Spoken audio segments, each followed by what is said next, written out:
이원재입니다. 제가 잠깐 자리를 비우고 죄송하지만 중국 연변에 출장 갔다 왔습니다. 그런데 사회자가 교체 안 되네요. 원래 그때 많이 교체되거든요. 저희는 의자가 정해져 있습니다. 아, 역시 뉴스토마토는 의리의 뉴스토마토. 아, 감사합니다. 뉴스토마토 기자님들하고 또 이제 임원분들, 직원분들하고 같이 갔어요. 어디 뭐라 했냐 하면 이거 아시죠? 죽는 날까지 하늘을 우러러 한 점 부끄럼이 없기를 잎새이는 바람에도 나는 괴로워했다. 서시 윤동주 시인의 고향 찾아가서 묘비 가서 인사드리고 생가 찾아가서 거기 있는 기록들 다 훑어보고 왔습니다. 사진 이따 끝나고 보여요. 자료화면 올려주셔야죠. 27살에 일본 감옥에서 비극적으로 세상을 떠나셨잖아요. 근데 거기 가서 제가 기록에서 확인한 것은 일본 경찰이 윤동주 시인을 반국가 세력으로 몰아서 체포를 했는데 일본 감옥에서 생체 실험의 결과로 비극적으로 사망하셨다는 기록이 그 현지 생가에 생생하게 남아 있습니다. 아, 근데요, 저 돌아오면서 우리나라 지금을 떠올렸어요. 80년 전 동주 시인과 지금 우리나라의 시민들 갑자기 오버랩이 되는 거예요. 작년 12월 3일에 윤석열 전 대통령이 계엄을 선포하고 국민을 반국가 세력으로 규정하고 일본 제국주의처럼 폭력으로 통치를 하려고 했던 거 아닙니까? 국민들은 근데 맨몸으로 국회로 달려가서 총칼 앞에 서서 이걸 막겠다고 했던 거고, 그때까지는 내가 죽을지 살지 모르는 거예요. 사실 누가 권력을 잡을지 모르는 상태에서 달려갔던 것이고, 현장의 젊은 군인들은 어떻게 될지 모르는데 대통령의 지시를 상당 부분 따르지 않고 헌법과 법률을 따라서 국회의원들 끌어내지도 않고 시민들 진압하지도 않고, 그리고 철수 명령 떨어지기 전에 철수했습니다. 그러니까 다 같이 일제 같은 통치자를 막아낸 겁니다. 윤동주 시인은 여전히 우리 시민들의 마음 안에 살아 있습니다. 근데 안타깝게도 일제의 마음도 여전히 우리 안에 살아 있습니다. 2시간짜리 내란이 어디 있느냐, 이런 천연덕스러운 거짓말을 법정에서 하는 전직 대통령의 모습 안에 남아 있습니다. 내란으로 시작된 조기 대선이 이제 투표가 시작됐습니다. 재외동포부터 시작됐습니다. 여러분들은 어디에 투표하시겠습니까? 동주 시인의 마음에 투표하시겠습니까? 아니면 동주 시인을 살해한 마음에 투표하시겠습니까? 뉴스토마토 끝장뉴스 라이브 시작하겠습니다. 먼저 유쾌한 정치 이야기 1타 정치 시작하겠습니다.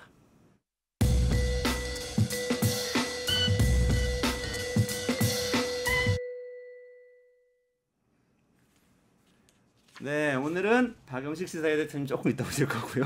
김종욱 민주당 선대위 언론특보, 그리고 전예현 민주당 선대위 정책본부 부본부장, 전수미 민주당 선대위 대변인 모시겠습니다. 안녕하세요. 안녕하세요.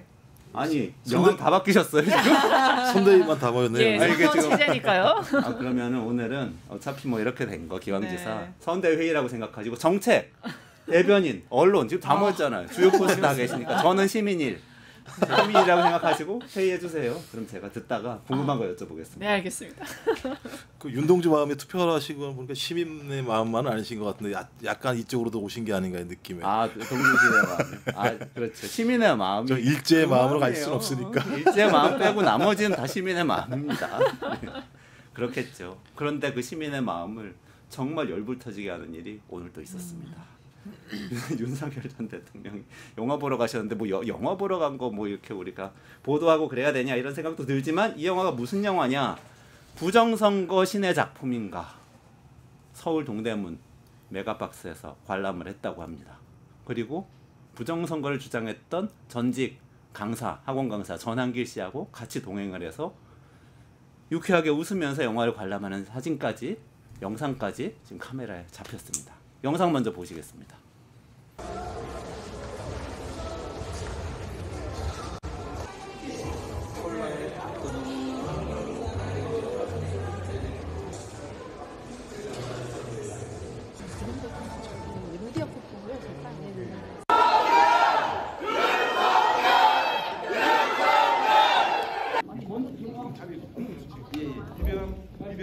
원형으로 테이블 놓고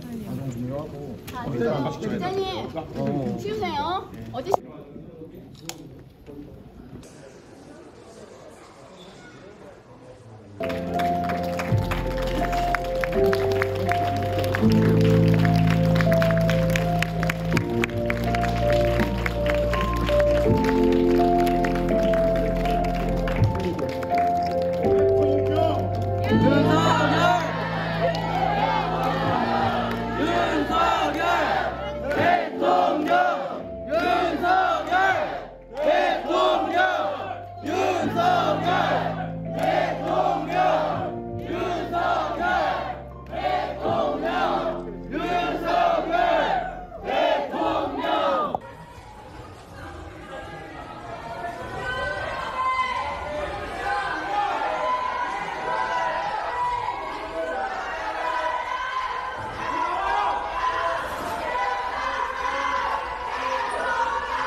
네, 이 영화는 부정선거 신의 작품인가, 그리고 부정선거 음모론을 강력하게 제기하고 있는 그런 작품이죠. 그리고 이영돈 PD, 상당히 식품하고 관련해서 물의를 일으킨 작품을 내시기도 했던 그런 분인데, 이 PD가 만드신 작품이고요.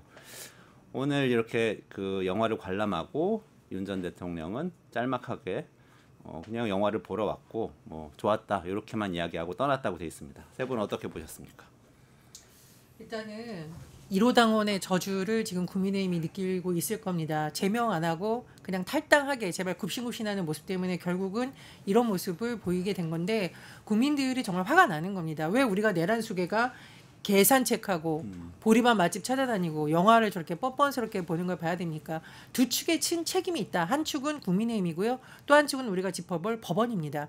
그런데 국민의힘에서 과연 저걸 보면서 무슨 생각을 할까? 윤석열은 혹시 김문수 망하기 프로젝트라고 있나라는 생각이 들 겁니다. 제가 거듭 말씀했듯이 본인들도 책임이 있는 거고요. 김문수 후보도 그동안 윤석열의 그 내란이 아직 재판 중인데 무슨 말이냐는 식으로 최근 TV 토론에서 말을 했죠. 그래서 윤석열이 지금 더 당당하게 마치 돌아다니는 모습에 분명히 책임이 있다라고 생각을 합니다. 또 하나, 저거 사실상 대선 개입 행보라고 볼 수밖에 없는 거죠. 그럼 왜 윤석열은 그럴까?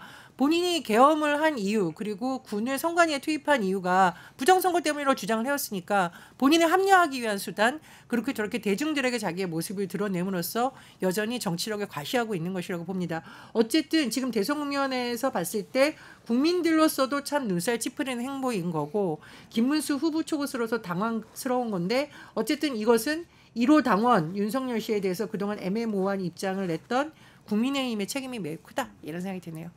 지금 말씀 주셨는데 그 방송 기자 클럽 토론이죠. 김문수 후보가 오늘 낮에 나와서 SBS 기자가 이렇게 질문을 했었어요. 윤석열 대통령의 계엄이 헌법 위반이냐 법률 위반이냐 정확하게 입장을 밝혀라 그랬더니, 헌법 위반이냐는 질문에 대해서는 헌법재판소의 판결을 존중한다 이렇게 답을 했고요.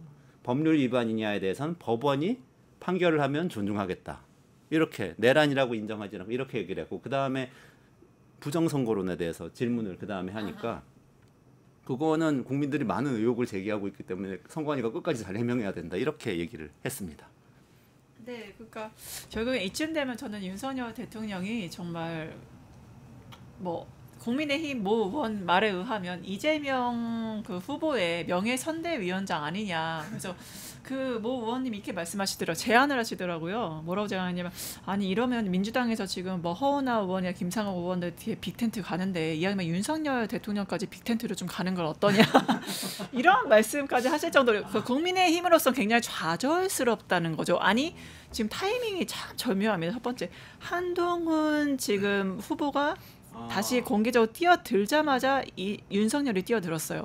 그러니까 둘은 정말 누가 아바타다, 너무나 친밀한 사이다 했던 사이가 지금 완전 앙숙이 되지 않았습니까? 그래서 아마 그러한 반발감에서 공개적인 행보를 한 게 아닌가라는 좀 생각도 좀 들고, 특히 한동훈 전 대표가 한 말이 있었죠. 우리가 계엄, 탄핵, 부정선거, 윤혁인 이거가 끊지 않으면 우리 보수 괴멸된다. 그렇게 하자마자 지금 부정선거 영화에 참석을 하신 거잖아요. 정면으로 저는 이건 액션으로서 좀 반박을 한 게 아닌가, 윤석열 대통령이 반발심에. 그리고 본인 말로는 그냥 전환기 불러서 왔다고 하지만 본인이 계엄 선포하는 그 영상 씬이 나오니까 막 환하게 웃으면서 박수를 치고, 중간에 좀 지루하셨는데 좀 주무시기도 하고 다양한 그런 윤석열 대통령 좀 모습을 보면서 국민의힘도 치우고 싶은 사람, 제발 우리 민주당에서 데려가길 간절히 바라는 사람, 정말 국민의 짐이 아니라 국힘의 짐이 돼버린 사람이 바로 윤석열이 아닌가 싶습니다.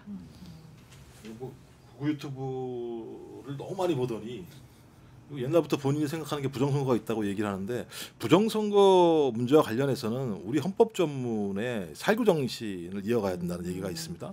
사이구가 왜 났습니까? 이승만 정권의 부정선거 때문에 발생했던 거죠. 그러니까 우리 헌법 전문에는 부정선거를 할 수 없다라고 하는 원칙적인 내용들이 전문에 실려 있는 거고요. 본인이 선관위 사무총장 다 자기 친구 보냈잖아요. 자기 친구 보내놓고 자기 친구가 부정선거를 했다고 얘기하는 게 말이 되는 거겠습니까? 그리고 헌재 같은 경우도 부정선거 없다고 얘기했죠. 대법원도 계속 판판이 부정선거 없다고 얘기했죠. 선관위도 내내 얘기를 했죠. 저는 예를 들면 그러니까 국가의 헌법기관의 이야기들을 전혀 인정하지 않는 거죠. 그러니까 저는 이런 사고방식을 가지고 있으니까 내란을 일으킬 수 있는 용기를 냈다고 생각이 들어서 윤석열은 뼛속까지 헌정 파괴자다. 그러니까 그가 대통령이 되고 권력을 얻으려고 했던 가장 중요한 이유 중에 하나는 우리 대한민국의 민주헌정을 파괴하려고 했다.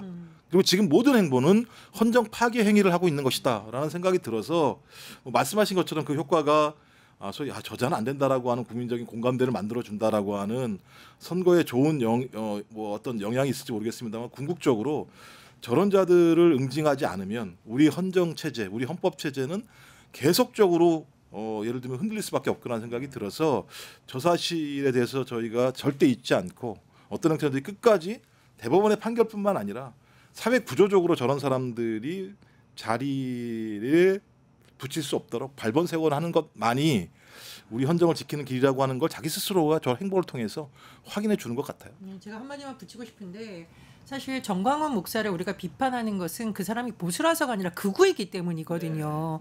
그리고 정말 이게 망상에 가까운 수준의 색깔론을 하거나 또는 우리 헌법재판소의 어떤 선고가 나기 이전에 그것을 불복해야 된다라는 정말 반헌정 세력적인 모습을 보이고 있기 때문이지 보수라서 비판하는 게 아니고 굉장히 위험한 세력이라는 겁니다. 그렇죠. 그런데 저는 윤석열이 지금 제2의 정광훈이 될 수 있다. 지금 하는 행보가 그런 거잖아요. 공개적으로 계속 나서고 있는 겁니다. 김문수 지지한다고 했고 지금 전환길 씨하고 나오는 저게 뭡니까? 저게 다 의미가 있는 거죠. 전환길 씨가 대표적으로 지금 헌재의 불복 그런 말 부추기고 윤석열 계속 지지하는 듯한 모습을 보였던 세력이기 때문에 제2의 정광훈이 된다. 근데 이건 문제가 뭐냐면 선거의 유불리를 떠나서 말 그대로 헌법 체제를 부정하는 세력을 자꾸 구축하려는 듯한 그리고 그것을 합법적인 방법이 아니라 폭력을 선동하거나 이런 방법으로 한다라는 거거든요. 그래서 말씀해 주셨듯이 이번 선거가 특정인에 대한 심판이나 특정 정당의 유불리의 문제를 넘어서 정말 우리가 헌정수호 세력이 다시 뭉쳐서 어떤 나라로 가야 되나 상징적으로 오히려 보여주는 거다 그런 생각이 듭니다. 근데 지금 저는 이게 참 상황이 아주 좋지 않게 느껴지는 게 원래는 구속돼 있어야 될 분이잖아요.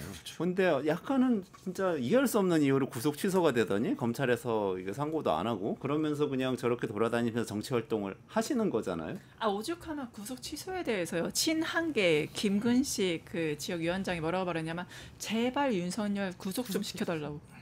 아니, 다시 제발. 그러니까 저렇게 선거, 김근식 위원장이 뭐라고 하느냐. 제발 윤석열 전 대통령 다시 구속 좀 시켜달라. 저렇게 막 부정선거에 대해서 말도 안 되는 영화에 시사회에 참여하고 박수치고 본인의 행위에 윤핵인을 다 끌고 다니면서 공식적인 선거 개입을 하는 게 이게 국민의힘 자멸로 이끄는 게 아니냐. 빨리 제발 구속시켜달라고 사정할 정도입니다. 그래서 사태가 굉장히 국민의힘 입장에서는 굉장히 심각한 사태예요 지금. 김근식 위원장이 경남대 교수잖아요. 네네. 옛날부터 북한 연구하시고 잘 알죠. 그분은 아니에요. 보수적이긴 하죠. 네, 그냥 합리적인 보수이시죠. 네. 토론은 가능한데. 근데 저는 뉴스를 보니까 국민의힘 관계자들이 단톡방 같은 데서 누가 좀 말려달라라는 말을 하고 있다. 누가 말립니까? 누가? 이거 저기 김문수 후보가 이렇게 애매모호하게 하고 있는데 누가 말려요? 넌 이 말 듣고 너무 뻔뻔하다. 아니 국회에서 그 문구 쓰고 난리지는 가운데서 민주당 의원들이 그 계엄 해제하기 위해서 담을 넘고 이럴 때 국민의힘 대다수 의원들 뭐 했습니까? 근데 이제 와서 윤석열 이러니까 선거에 불리한 거 가니까 누가 좀 말려라? 이게 헌법기관이 국회의원들이 할 말이니까 저는 정말 이 뉴스를 보는데 그 탱크를 몸으로 막았던 시민들한테 이런 말이 나오나 싶습니다. 윤석열 뻔뻔하게 돌아다니는 거 보는데 책임이 없어요?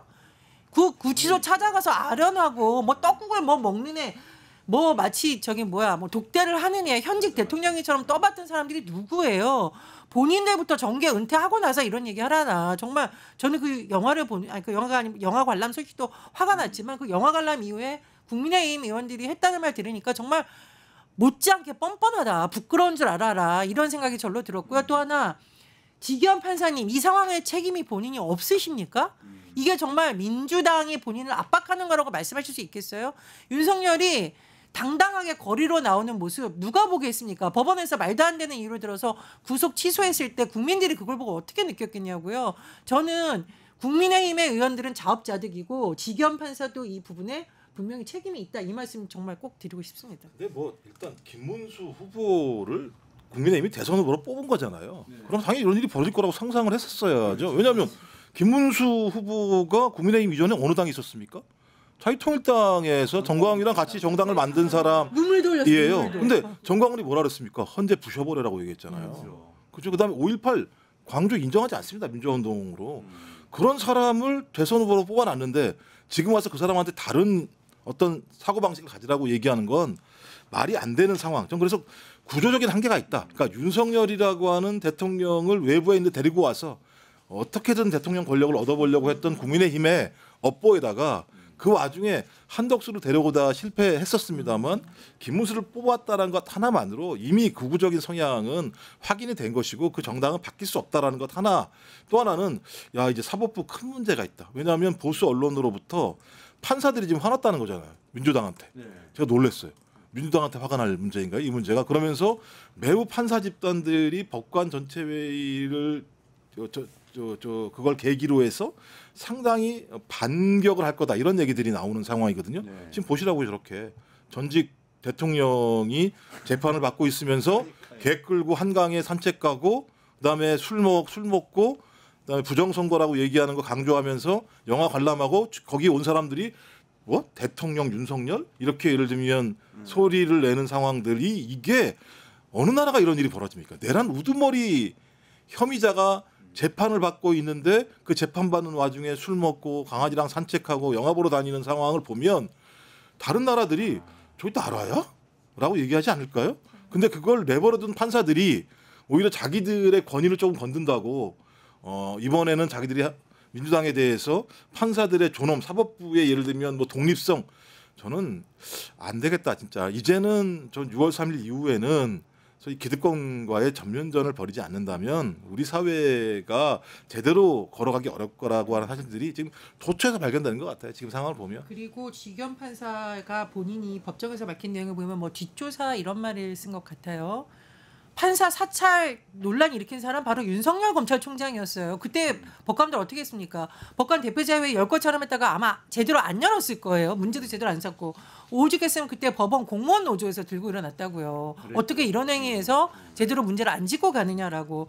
그래서 지금 사법부에 대한 국민적 불신이 높아지는 것은 지기현 판사 개인의 어떤 비위 문제가 아니라 그동안 쌓였던 거. 특히 계엄 이후에 법원이 보여줬던 태도에 대해서 국민들이 지금 너무 속상해하고 분노하고 있는 거고요. 오늘 이 사태를 한번 꼭 보셨으면 좋겠습니다. 이게 민주당의 문제입니까? 이게 지금 민주당 탓이에요? 정말 그렇게 말씀하시면 안 되고 26일 날 열리는 법관 대표자회에서 부디 우리 전국에서 모이신 법관들께서 이 사태를 어떻게 바라봐야 되며 앞으로 사법부가 어떻게 나아가야 국민들이 신뢰할 수 있는지 꼭 좀 새겨주셨으면 좋겠다. 그 말씀 드리고 싶어요. 그러니까요. 법관들이 우리 헌법과 법률의 한계에 대해서 좀 명확하게 해줬으면 좋겠는데 민주주의를 부정하면은 그 한계를 넘어선 거 아닌가요? 그러니까 가서 부정선거를 근거 없이 주장하고 선거가 무효라고 이야기를 할 정도가 되면 이거는 한참 한계를 넘은 것 같은데 이런 사람도 구속 취소해가지고 풀어주고 그래야 되는 건가요? 그래서 오죽하면 구속 다시 해달라고 지금 국민의힘에서 하는 거잖아요. 그러니까 지금 가장 우려되는 게 이게 뭐 사실 부정선거 자체가 이미 명명백백하게 밝혀졌습니다. 그 방첩사 군에서 최고 정보기관의 방첩사에서도 이제 그거에 대해서 그 부정선거 없다라고 얘기를 했고 뭐 경찰이라든가 국정원 다 우리 보고서 올린 적 없다고 다 모든 게 확신이 돼서 부정선거 없다는 게 이미 알려졌어요. 근데 본인이 이제 극우 유튜버들 세대에서 그렇게 말을 하는 거잖아요. 이거는 이미 깨졌어요. 며칠 전에 황교안 전 그 권한대행이 또 TV 토론 했잖아요. 했는데 거기서도 처음부터 끝까지 부정선거 얘기했단 말이에요. 거기 황교안, 그 후보가? 송진호 후보, 송진호 예, 후보하고. 후보랑 둘이 그렇죠. 했는데 그것도 예술이야. 한번 시간 되면 보세요, 여러분. 너무 재밌어요. 마이너 후보 예. 한 거죠. 근데 거기서 이제 시작부터 끝까지 부정선거 얘기를 하는 거죠. 그러니까 맞아, 역시 부정선거로 공산주의 체제로 간다. 부정선거는 팩트다 그렇게 말을 했단 말이죠. 거기서 송진호 후보가 뭐라고 했냐? 그러니까 이거는 이미 헌법재판소에서 그 부정선거론을 들었던 거에 대한 이제 그거를 판단해서 탄핵했기 때문에 부정선거론은 없는 거다. 이런 식으로 당신이 부정선거 얘기하시는 건 국민을 분열시키는 거다라고 오히려 상대 후보가 황교안 전 권한대행에게 말을 그런 말을 하면서 국민들은 이게 지금 보수의 수준이고 부정선거 팩트고 부정선거로 가서 공산주의 국가가 되고 이렇게 말하는 걸 보면서 황교안 권한대행도 저러면 윤석열 대통령 저러 딱 한마디로 모든 걸 다 볼 수 있어요. 그 영화관 입장할 때 보셨어요? 풍선에 뭐라고 써있는지 보셨어요? 너만 몰라. 너만 몰라 부정선거. 그러니까 이 사람들은 너만 몰라 진짜 부정선거 팩트야. 너만 모르는 거 진짜 맞아. 너만 몰라 부정선거. 이 단어 딱 두 가지로 우리가 진짜 윤석열 대통령과 윤어게인 지지 집단들이 정말 부정선거에 대해 확증을 가지고 있구나. 저 사람들 생각 안 바뀌는구나라는 걸 확신할 수 있는 거죠. 근데 황교안 전 권한 대행이죠. 네, 예. 네. 윤석열에게 뭔가 쪽지를 또 건넸다. 부정선거 관련한 다큐멘터리 영화 보기 전에. 영화 보러 같이 갔죠. 예, 뭐라고 하는데 자 법관님들 이 상황 한번 보십시오. 황교안 권한대행 어떤 인물입니까? 서부지법 때려 부쉈던 폭도들을 칭찬하면서 변호해주겠다고 나섰던 인물입니다. 이거 어떻게 생각하십니까? 영장 발부했던 판사 처단하겠다고 폭도들이 법원을 때려 부수고 돌아다니는 모습 다 보셨었죠? 윤석열 계엄할 때 어떤 계획 세웠다고 보도에 나왔습니까? 판사 체포조도 있었다고 합니다. 이런 상황 보시고 이런 사람을 구속해서 풀어주셨어요? 재판 이후에도 뭔가 특혜를 베푼다는 논란이 끊이지 않았습니다. 일부 사람에 대해서는 비공개 재판하다가 언론에서 난리치니까 공개했어요. 이 상황에서 과연 이 문제가 민주당만의 문제입니까? 그래서 정말 저는 이 지기현 판사가 법정에서 그런 말 한 형식도 문제고 내용도 문제인데 지기현 판사 개인의 문제가 아니라 사법부에 대해서 지금 국민들이 어떤 마음을 갖고 있는지 가뜩이나 계엄으로 상처받았는데 그 상황에서 정말 정의의 보루로서 국민의 마음을 대변해 줄 줄 알았던 법원이 보여준 모습에 대해서 국민들이 어떤 마음인지 제발 좀 보셨습니다. 너만 몰라 부정선거가 아니라요. 너만 몰라 국민 마음입니다. 정말. 그러니까 이 문제는 두 가지 지점을 제가 좀 짚고 넘어갈 필요가 있을 것 같은데요. 지금 그 사법부가 지금 판사들이 화를 낸다라는 이유가 입법권을 가지고 사법권에 대해서 문제 제기를 한다라고 하는 측면이거든요. 근데 헌법에 의하면 입법권은 어디에 있느냐? 국회에 있습니다. 그러니까 국회는 사회적인 문제 예외가 없습니다. 사회적으로 문제가 있으면 그것을 제정을 하건 아니면 개정을 하건 법을 통해서 국민들의 요구들을 반영해서 입법을 하는 거예요. 그 입법이 헌법에 어긋나면 헌법재판소가 그것이 예를 들면 위헌인지 아닌지 판정하면 되는 거예요. 근데 입법을 했다라는 이유만으로 사법부의 권한을 침해한다라고 얘기하는 건 저들은 사법부라고 하는 데는 입법부와 행정부 위에 있다고 생각하나? 그러니까 법 앞에 평등을 스스로 인정하지 않는 문제들의 사회 방식을 가지고 있다는 거 하나고요. 또 하나는 이번에 벌어진 사건의 핵심은 뭐냐면 검찰의 기소 편의주의, 지들 마음대로 기소하거나 기소하지 않거나 이 검찰의 기소주의와 사법부 재판 과정에서의 정치적 판결이 결합되게 되면 국민들이 가장 지지하는 대선 후보 1위도 출마를 할 수 없게 만들어 버릴 수 있다라고 하는 사실들이 발견된 거예요. 그러면 사법권을 가지고 있는 자들이 그 사법권을 가지고 국민의 참정권을 유린할 수 있다는 것이 확인됐기 때문에 그 부분에 대해서 사법부가 자기 대책을 내놔야 되는데 대책을 내놓지 않고 얘기한다는 게 입법부가 우리를 침해한다라고 얘기하고 있는 상황. 저는 그래서 이런 입법, 사법, 행정의 분권이라고 하는 것, 분립이라고 하는 것이 어떻게 존재하는지에 대한 원칙과 기본적인 사회적 공감대를 만들지 않으면 언제라도 저렇게 소위 자기들은 지금 사법 귀족이나 마찬가지 상황이 돼버린 거잖아요. 그래서 이 문제는 꼭 짚고 넘어가야 된다. 이 대선과 무관하게 이런 것을 방치하게 되면 법 앞에 평등도 무너지게 되고 저희 그 특수 계급이라고 하는 것이 만들어질 수 있는 토양이 만들어지기 때문에 저는 이번에는 꼭 짚고 넘어가야 된다고 생각이 들고요. 판사님들 정신 차리십시오. 그러니까 이번 윤석열 씨의 해프닝을 보면 사법부가 판결을 함에 있어서 그 사회적 책임이 어디까지 있는지 다시 한번 점검을 해볼 필요가 있다. 여기까지 한번 정리를 할게요. 그러니까 오늘의 윤석열 영화 관람 해프닝은 사실은 구속 취소라는 전무후무한 이상한 결정으로부터 시작된 것이고 그것에 대해서 국민의힘은 또 어찌 보면 정치적으로 계속 활용을 하면서 그 지지자들을 묶어놓는 수단으로 긍정도 부정도 안 하고 거리를 두는 척하면서 절대로 끊어내지 않는 그런 모습을 보이고 있고 김문수 후보는 특히 부정선거 의혹을 더 확산시키는 듯한 발언을 공개적으로 함으로써 문제를 키우고 있다. 여기까지 일단 정리하고 그 윤석열 씨가 했던 행위에 대한 또 얘기가 계속 나오고 있어서 그리고 한번 넘어가 보겠습니다. 이진우 전 수방사령관 군사법원에서 이번에 윤석열 씨가 문을 부수고 인원들을 끄집어내라 뭐 그랬다 안 그랬다 하고 헌법재판소 인원이 요원이고 요원이 무슨 뭐 그 작전을 수행하는 요원이라는 등 이런 궤변을 윤석열 씨가 계속 얘기를 했었는데 그게 아니고 문을 부수고 인원들을 끄집어내라고 했고 그것은 의원들을 끄집어내라는 것이었다. 국회 문을 부수고 들어가서 끌어내라고 했었다고 증언을 했습니다. 이분은 헌법재판소에서 이 증언하지 않았었는데 뒤늦게 증언을 한 거예요. 어떻게 보셨습니까? 뭐 상황이 이제 다 넘어갔다고 판단한 거죠. 그러니까 제가 볼 때는 지금 이번에 그 내란 사태를 보면서 이 장성급들이 얼마만큼 비겁한 자들인가를 확인했고 영관급들 같은 경우는 자기의 자리를 지켰고 자기의 부하들을 지키기 위해서 명령도 거부했거든요. 만약에 이 내란이 성공했다고 생각을 해보십시오. 영관급들이 그 명령을 거부했으면 엄청난 사태가 벌어지는 거예요. 그러니까 목숨을 걸고 한 거예요. 우리가 볼 때는 별게 아닌 것 같이 모르겠습니다만 내란이 성공하게 되면 그 사람들은 영구적으로 예를 들면 그 감옥에 들어가야 되는 영화 상황. 서울에 보면 딱 그런 상황이 현장에선 판단이 안 네. 되거든요. 그렇죠. 누구한테 가는 거지. 맞습니다. 그리고 뭐 다 아시겠습니다만 국민의힘의 태도나 이런 걸 보게 되면 내란이 성공할 거로 생각했다고 많이 저희가 추정할 수 있는 측면이 있는 거잖아요. 근데 그 현장에서 군을 투입시키지 마라, 성수에게 넘어가지 마라 이런 얘기를 다 했단 말이에요. 그리고 그 사람들은 일관되게 헌재든 아니면 법정이든 수사의 검사 앞이든 본인들이 겪었던 얘기들을 국민의 입장에서 자기 부하들 입장에서 사실대로 얘기를 했습니다. 근데 장성급들 이 별달았다는 인간들은 군 검찰 가서는 사실대로 얘기해놓고 헌재 나와서는 입 다물고 자기의 재판과 관련해서 유불리를 따지는 행태들을 보였는데 시간이 지나서 6월 3일 대선이잖아요.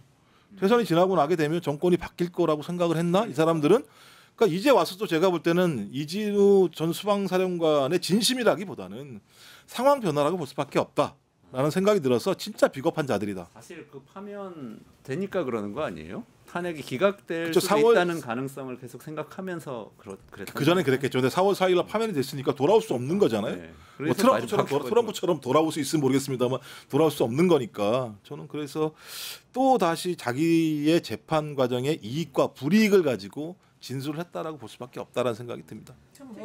특히 공무원들은 그 바로 정무적 감각의 바로미터예요. 이게 사령관 자리까지 간다는 것은 그냥 정말 전략적으로나 아니면 그 자기네 조직을 잘 운영하는 것도 이제 플러스 정무 감각까지 요구되는 자리입니다. 그래서 사령관 자리가 그런 자리인데 이러한 사령관이 그때는 맞고 지금은 틀리다라고 말한 건 지금 정치 풍향기가 확실히 돌아섰으면 온몸으로 느낀 거예요.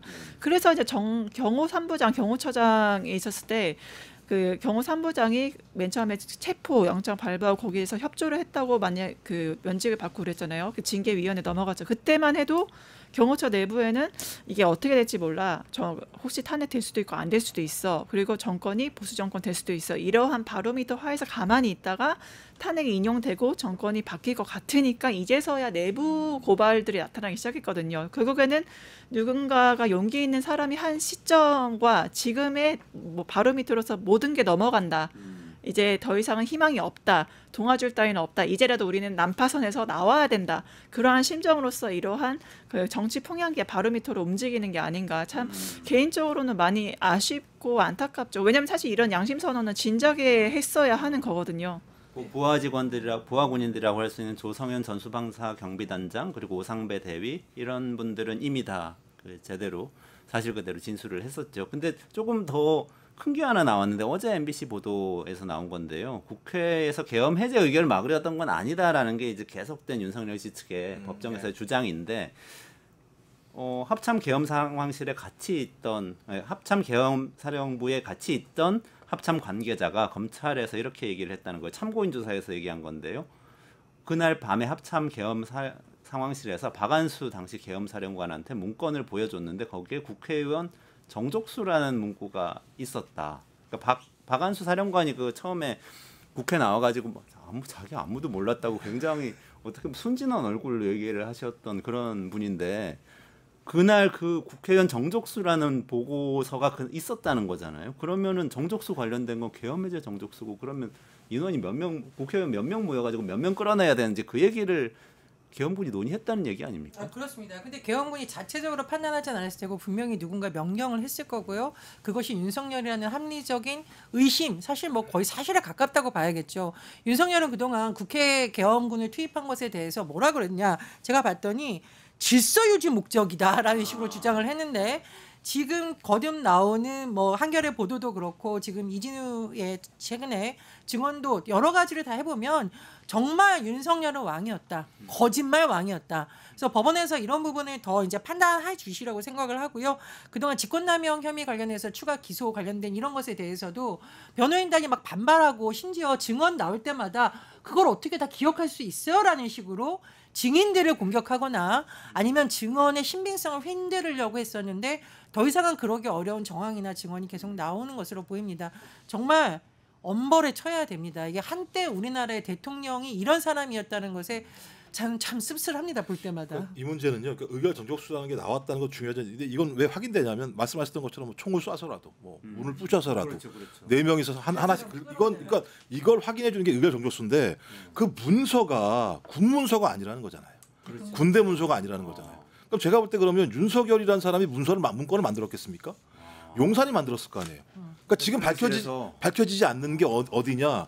용산, 국정원, 검찰 이 세 라인은 확인이 안 돼요. 사실상 모의를 했는지 안 했는지 그런 부분이 지금 전혀 얘기가 나온 근데 다 아시겠습니다. 무슨 쪽지라고 얘기하는 A4 네. 용지 같은 것도 마찬가지로 군 문서 아니거든요. 아 그렇죠. 그 문서 자체가 최상목이 받았다고. 네, 그렇죠. 그 문서가 제가 보던 다 용산 문서로 보여요. 그러면 용산에서 이걸 한 팀들이 있을 거잖아요. 그렇죠. 그러니까 윤석열 혼자 하지 않았을 거란 말이에요. 김영현 장관이 다 만들진 않았을 거 아니에요. 칠지도 모른다는데 컴퓨터를 칠지도 그렇죠. 모른다고 만들었어요. 그러면 제가 볼 땐 지금 이 내용으로 확인되는 건 거대한 용산과 국정원과 검찰 라인의 네트워크가 있을 가능성이 되게 높다. 내란 기획실이 있었을 그렇죠. 수 있다. 이쪽이 다 준비했을 거다. 그렇지 않고서야 이렇게 실무가 진행되지 않을 거거든요. 그래서 지금 핵심은 일단 뭐 군 장성들이나 유관급들은 다 진술을 하고 있고 거기에 맞게 재판을 받고 있는 와중이니까 빨리 특검이 들어가서 용산에서 윤석열과 김건희의 지시를 받아서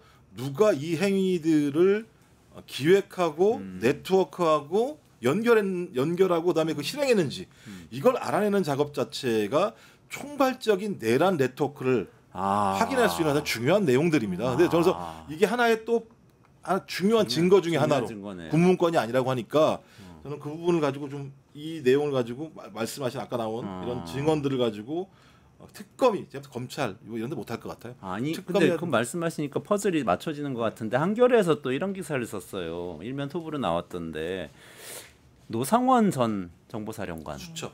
네, 그 수첩 정도가 아니고 지금 2020년, 2021년 그러니까 윤석열 검찰총장 당시죠. 그때에 작성한 걸로 추정되는 한글 파일인 YP 작전 계획이라는 게 있다. YR 계획이라는 것도 있다. 근데 거기에 다 무슨 분노와 정의 뭐 이런 윤석열 대통령 만들기와 관련된 작전 계획이 다 있는데 검찰총장 퇴임하고 퇴임 뒤에 어떤 방식으로 정치 활동을 하고 그 다음에 어떤 시점에 어떤 메시지를 내서 이 몸값을 올리고 이게 다 계획이 있다는 거예요. 그러면 퍼즐을 맞춰보면 이 사람들이 이 노상원 수첩이란 거 갖고 있었던 사람이잖아요. 다 수거해서 뭐 저기 연명대로 보내고 이거 쫙 연결이 되잖아요. 그러니까 말씀하시는 것처럼 노상원이 윤석열을 과거에 도와줄 수는 있어요. 그거는 뭐 민간인이니까. 근데 문제는 노상원의 수첩이 자기 작품인가가 핵심인 거예요. 자기가 쓴 거냐, 아니면 협의한 내용들을 거기다가 적은 거냐. 근데 지금 말씀하신 것처럼 노상원이 그 정도의 역할을 했다고 한다면 본인이 적은 수첩은 완벽하게 실행될 수 있는 걸로 판단할 수밖에 없다면 그렇죠. 노상원 수첩에 말도 안 되는 그 아주 예를 들면 그 처참한 계획들 자체도 이 내용을 윤석열 또는 김건희 또는 김용현이 충분히 알았을 거다라고 하는 점이 저는 대단히 중요한 또 하나의 실타래라고 생각을 합니다. 김용현 얘기도 하시지만 사실은 계엄한 날 그 전날 지금 김건희 조태용 국정원장 연락 주고 받았다. 그래서 말씀하셨듯이 이게 윤석열 개인의 독단적 행동이 아니라 뭔가의 세력이 있는 것이라는 부분까지 사실은 다 밝혀져야 되는 거죠. 우리가 네. 지금 이제 윤석열이든가 군 관계자에게만 그동안 초점을 맞춰져 왔는데 앞으로는 도대체 대통령실이 어느 정도 관여를 했었고 국정원은 그럼 어떤 관여가 있었고 법무부와 국방부는 어떤 관여가 있는지 사실은 그런 부분까지 다 밝혀져야 됩니다. 그래서 제가 좀 말씀드리긴 조심스럽지만 사실은 시간이 자꾸 지나면서 일각에서는 그 계엄의 악몽을 희석하는 듯한 일부 여론이 있거든요. 제가 보기에는 갑자기 뭐 특정 후보의 말꼬리를 잡아가지고 공격을 하거나 보수 언론에서 그러는데 이번 대선은 왜 치러지게 됐는가? 이런 어떤 세력들과 기득권과 부정부패한 권력기관들의 합작으로 계엄이 일어난 것이고 그래서 대선을 치르겠다는 걸 오히려 이 노상원 지금 관련한 보도가 저는 상기시켜주는 거다 이런 생각이 듭니다. 그러네요. 그 사이에 박영식 시사 네, 대표님 모셨습니다. 안녕하세요. 네, 반갑습니다. 그럼 언제 입을 열어야 되나 근질근질한데 뭐 너무 다들 말씀을 잘하시니까 네. 예, 제가 아직 끼어들 타이밍이 아니구나 싶어 가만히 있었습니다. 네. 중국은 잘 다녀오신 거죠? 네네. 예. 약간 나중에 돌려서 보세요. 제가 오프닝 멘트를. 예, 꼭 돌려보겠습니다. 예, 했거든요. 꼭 돌려보겠습니다. 네. 지금까지 일단 우리 그 윤석열 씨 영화 관련부터 시작해서 이 일이 전부 다 기획된 것이라면 한 팀이 같이 팀을 이뤄서 쭉 기획을 해왔을 수 있다는 사실 무시무시한 얘기를 했어요. 그게 계속 보도를 통해서 드러나고 있는데 일단 여기까지 한 주제 정리하고 두 번째 주제로 넘어가야 될 것 같습니다. 두 번째 주제는 이게 또 갑자기 샤넬백 이야기인데 이게 좀 명품 얘기 많이 하는 거 좋아하진 않은데 어쩔 수 없어요. 시사뉴스에 나오니까 김건희 전 이 윤석열 대통령의 부인의 비서에게 샤넬백이 전달됐었다. 이런 뉴스인데 요거는 자세한 기사 내용 혹시 네. 그러니까 이게 원래는 통일교 세계본부장이라는 윤모 씨가 전성배 씨, 그러니까 건진법사에게 김건희에게 건네줘라라는 이제 방식의 여러 선물들이 있었잖아요. 명품백도 있었고, 뭐 인삼주도 있었고, 목걸이도 있었고 했는데 그 중에 이제 명품백인 샤넬백에 대한 얘기입니다. 그러니까 여러분들이 방송 들으시는 분들이 좀 디올백이랑 가끔 헷갈려하시는 분들이 있는데 요거는 그 얘기가 아니고 샤넬백이 등장한다는 것이고 통일교 세계본부장이라는 윤모 씨가 실제 김건희를 통해서 자신들의 어떤 사업을 해결하려고 했다라는 그 큰 맥락이 하나 있다라는 것이고요. 시기는 2022년 4월에서 8월경으로 일단 보도가 되고 있고 윤모 씨가 전성배 씨 건진법사에게 건넨 샤넬백이 이 유명한 행정관이죠. 김건희 씨의 가장 측근인 수행비서 유모 씨에게 전해진 정황이 포착이 된 겁니다. 근데 포착되고 나서 수사하는 과정에 샤넬코리아 본사를 압수수색했는데 여러 차례 가방을 바꿨다는 거예요. 처음에 바꿨던 가방이 대략적으로 1,000만 원짜리면 그 일련 번호를 통해서 추적이 가능한데 첫 번째 그 가방을 100만 원 주고 또 다른 가방으로 바꾸고 또 200만 원을 주고 다른 가방으로 바꾸고 해가지고 두 번이나 전문용어로 택가리를 했다라는 겁니다. 택가리라고 그럽니까? 그걸 택가리라고 합니다. 근데 이게 이제 약간 증거 인멸을 하기 위한 작업이냐 아니면 진짜 이 유모 비서가 가방이 마음에 들지 않아 가지고 이런 작업을 한 거냐 아니면 유모 비서가 이 가방을 실제 마음에 들어서 한 게 아니라 들어하지 않은 게 아니라 이건 김건희가 시켜서 바꿔온 거 아니냐 이제 여러 뭐 추측들이 지금 현재 나오고 있는 것이고요. 유 씨의 경우에는 사실은 이 디올백 사태가 있었을 때도 그 디올백을 혹시나 이거는 어디까지나 그 사건을 폭로하신 목사님의 주장이긴 합니다만은 김건희에게는 이 디올백이 아마 300만 원짜리 디올백 자체가 그리 큰 선물이 아니기 때문에 이 행정관이나 수행비서에게 또 건네갔을 수 있을 것이다. 그런 추측을 한 적이 있거든요. 근데 이 사건을 보니까 아니 공교롭게도 이 수행비서한테 넘어간 거예요. 1,000만 원짜리입니다. 이건 이제 이번에는 1,000만 원짜리가 이제 1,300만 원짜리 이상의 샤넬백으로 바뀌는 거죠. 이렇게 바꾸는 과정에서 그렇죠. 바꾸는 거죠? 과정에서 이제 수행비서 유모 씨가 나온 것이고요. 다만 여기서 우리가 확인할 수 있는 팩트는 건진법사는 잃어버렸다라고 응답을 했었고요. 요거 그렇죠. 이제 모르겠다. 잃어버렸다라고 그랬죠. 얘기를 했었고요. 근데 어쨌든 유모 씨에게까지 건네간 정황이 나왔다라는 거, 유모 씨가 받은 것까지 확인을 했다는 거, 가방을 갖고 와서 택가리를 했다는 거. 여기에서 중요한 거는 김건희 씨는 인지를 하고 있었느냐, 알고 있었냐 부분인데 자기는 모른다. 라고 딱 부인을 한 상황이기 때문에 이제 거기까지 연결고리는 찾아가봐야 되는 상황입니다. 저는 이게 뭐 몰랐다라는 말, 그러니까 김건희 씨가 나는 몰랐다라는 말을 믿기가 어려운 게 첫 번째 시점이거든요.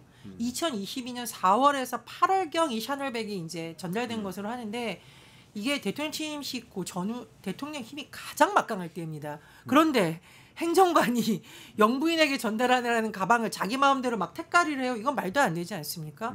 저는 그래서 이게 전형적으로 이제 부하 직원들한테 떠먹으고 나몰라라 하는 수법이 아닐까 의심이 드는데 청와대에 계셨던 우리 김종국 박사님. 저는 그런 거 받은 적이 없어요. 아니 그러니까 이게 말이 되냐고요. 이게 말이 된다고 보십니까? 이런 해명이? 그러니까 제가 볼 때는 말도 안 되는 거잖아요. 김건희는 운이 좋은 것 같아요. 그러니까 알아서 목걸이를 분실해주고 그런 거잖아. 알아서 목걸이를 분실해준 거거든. 그다음에 알아서 샤넬백을 지가 바꿔치기 해주고 택갈이라고 그러셨나요? 네, 택갈이. 그걸 택갈이 택갈이의 목적은 뭐예요? 택가리의 목적은 아까 잠깐 설명드렸습니다만은 원래 그 전모 씨로부터 넘겨받은 그 샤넬백이라는 게 A라는 가방이 있지 않습니까? 근데 그 A 가방을 매장에서 바꿔버리는 거죠. 그러면 이제 바꾸게 되면 뭐 이제 받은 사람들 입장에서는 이렇게 바꾸게 되면 흔적을 없애는다는 생각을 아마 하게 될 것이고 수사를 하게 되면 수사가 어려울 거라고 본인들은 생각할 수도 있는데 이런 것들은 실제 압수수색 통해 가지고 가방의 일련 번호만 확인하면은 그 뿌리를 찾아갈 수 있는 거니까 이렇게 이제 드러난다라는 것이겠죠. 그리고 아마 이건 제 추측인데요. 그 100만 원이나 200만 원 정도 해가지고 택가리 하면서 이 어쨌든 뭐 돈을 더 주고 이 수행비서가 바꾸지 않았겠습니까? 혹시 그 과정에 관봉권이 사용된 건 아니겠느냐? 뭐 이런 추측도 가능한 거죠. 포장된 돈 얘기. 그렇죠. 그러니까 이거 바꿀 때는 카드로 하면 안 돼. 현금을 주고 가서 매장 가서 바꿔야 된다. 흔적 안 남겨야 된다. 뭐 이제 이런 식의 얘기를 했을 수도 있는데 일련 번호가 있었다라는 걸 뭐 몰랐을 수도 있고요. 그건 뭐 수사를 해봐야 되는 얘기니까. 근데 권력 관계를 생각했을 때 그런 택가리를 비서가 독자적으로 하는 것은 불가능하다고 주장하셨고 거기에 대해서 전직 청와대 계셨던 그게 아니고 그러니까 항상 윤석열 김건희는 이게 상례가 아니어서 아주 예외적인 예입니다만 적어도 윤석열과 김건희 같은 스타일에 있으면 아래에 있는 참모들이 자기가 별도로 그런 행위들을 하지 못해요 실제로. 그리고 이런 행위를 하게 되면 이건 예를 들면 위법 행위가 벌어지는 거잖아요. 그렇죠. 그 안에 있어서 이런 물건들이 선물로 들어왔으면 다 등록해야 되는 건데 계속 반복적으로 이런 등록을 하지 않고 그냥 다 사적으로 그러니까 김건희가 사적으로 다 이거 갖다가 활용했다라는 거잖아요. 그러면 초기부터 청와대 내부에서 청와대 용산에서 위법적 행위들이 반복적으로 벌어졌다는 거예요. 근데 이 반복적 행위를 유모 행정관이 자기의 개인적인 사익을 위해서 했다라고 얘기할 수는 없다. 저는 오히려 김건희의 지시에 따라서 그런 일들을 일상적으로 해왔다고 보는 게 상식적으로 맞는 것 같고요. 어떻게 6천만 원짜리 목걸이를 잊어버렸다고 얘기를 합니까? 그러면 그 문제가 해결이 안 될 것처럼 아무런 문제가 없는 것처럼 얘기한 것 자체가 좀 상식적으로 말이 안 되는 거죠. 그러니까 김건희 씨 변호인이 한 얘기가 연합뉴스에 해명한 얘기예요. 유 씨가 가방을 받은 것은 맞지만 그 비서가 맞지만 김 여사 모르게 전 씨의 심부름을 한 거, 전상배 씨 심부름을 한 것이다. 이렇게 얘기를 한 거죠. 그러니까 이거는 이제 확인을 해봐야 되겠죠. 네. 김건희의 휴대전화든 유모 비서의 휴대전화든 간에 다 찾아내가지고 김건희 씨가 실제 인지하고 있었는지 아니면 지시를 한 적은 없는지 이런 것들도 확인을 해볼 필요가 있겠고요. 혹은 뭐 이제 변호사 얘기에 따르자면은 전 씨와 유모 씨 간의 소통을 해서 이거를 바꿨다라고 한다면 또 전 씨의 기록도 봐야 될 것 같고요. 그런 것들을 봐야 될 것 같고 두 번째는 지금 목걸이는 잃어버렸다고 얘기했는데 뿌리부터 찾아내가지고 지금 샤넬 압수수색 통해서 이 기록을 확보를 한 거잖아요. 그러면 목걸이도 어딘가 있겠죠. 그렇죠. 이것도 그 확인을 6천만 원짜리 목걸이. 뭐 인삼주인가 뭐 그거는 어떻게 했는지 모르겠어요. 양주? 양주가 아니라 제가 알기로는 산삼이었나 뭐 그랬던 걸로 기억나는데 그거는 또 어떻게 했는지 일단 지금 확인을 해봐야 될 것 같고요. 맞췄겠죠. 네. 마셔. 근데 옛날에는 양주 받은 거 버렸다 그랬잖아요. 그렇죠. 어렸다. 그리고 이거 시기가 2022년부터 2022년 4월에서 8월까지거든요. 근데 이 시기에는 아크로비스타를 당시에 아마 그 영부인 집무실로 활용을 했었을 거예요. 그래서 그때 디올백이 터졌을 때도 2022년 6월에 샤넬백이 넘어가고 2022년 샤넬 화장품이 넘어가고 2022년 9월에 디올백이 넘어가거든요. 그런 걸 따지고 본다면 그때 그 확보했던 영상에는 최재형 목사가 가방을 주고 돌아서는 길에 그 홀에서 그러니까 이제 밖에서 대기하던 사람들이 막 그 면세점 그 쇼핑백을 막 들고 기다리고 있었단 말이에요. 그런 걸 따지고 보면 이 통일교 세계본부장의 윤모 씨가 통일교의 사업을 의뢰하기 위해서 이런 로비를 했다라고 하면 그 다른 사람들의 로비는 또 없었겠는가 이런 것들도 찾아봐야 되는 뭐 숙제로 좀 남게 됐습니다. 저는 좀 어처구니 없었던 게 그 김용태 비대위원장이 이런 제안을 했잖아요. 그러니까 그 김문수 후보의 배우자와 저희 후보님의 배우자와 TV 토론을 하자. 그리고 또 김건희 여사 관련해서도 사과를 했어요. 그러니까 먼저 첫 번째 묻고 싶은 게 김건희 특검법이 지금 4번이나 거부권이나 행사해서 4번 폐지됐어요. 그거에서 그러면 김건희 특검법에 대한 당신네 당 그리고 김용태 비대위원장의 태도는 지금 어떤가? 여전히 거부권 행사와 여전히 반대하는지 그것부터 명명백백히 밝혀야 된다. 여전히 당론으로 반대하고 있는 상태인 거죠. 네, 그러니까 특검법. 그거를 입장을 확실히 사과 이런 정치 쇼하지 마시고 사과 김건희 여사 건에서 지금 사과했거든요. 쇼하지 마시고 명명백백히 그러면 지금은 김건희 특검법에 대해서 국민의힘 의 태도는 어떤지 당론은 무엇인지 비대위원장 당신의 태도는 무엇인지 명확하게 입장 표명부터 하시는 게 순서다.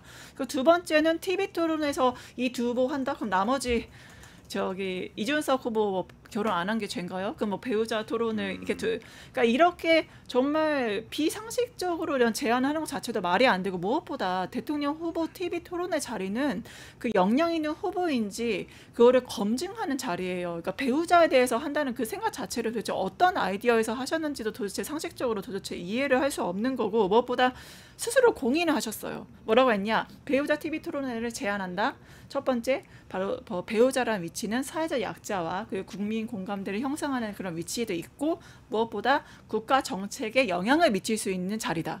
아, 김건희 여사께서 국가 정책에 정말 수많은 영향을 마치 미쳤기 때문에 이 김용태 비대위원장 또한 국가 정책에 영향을 미치는 게 배우자라고 공식 선언을 하신 거잖아요. 그래서 이거에 대한 저는 입장 표명 자체도 필요하다고 봅니다.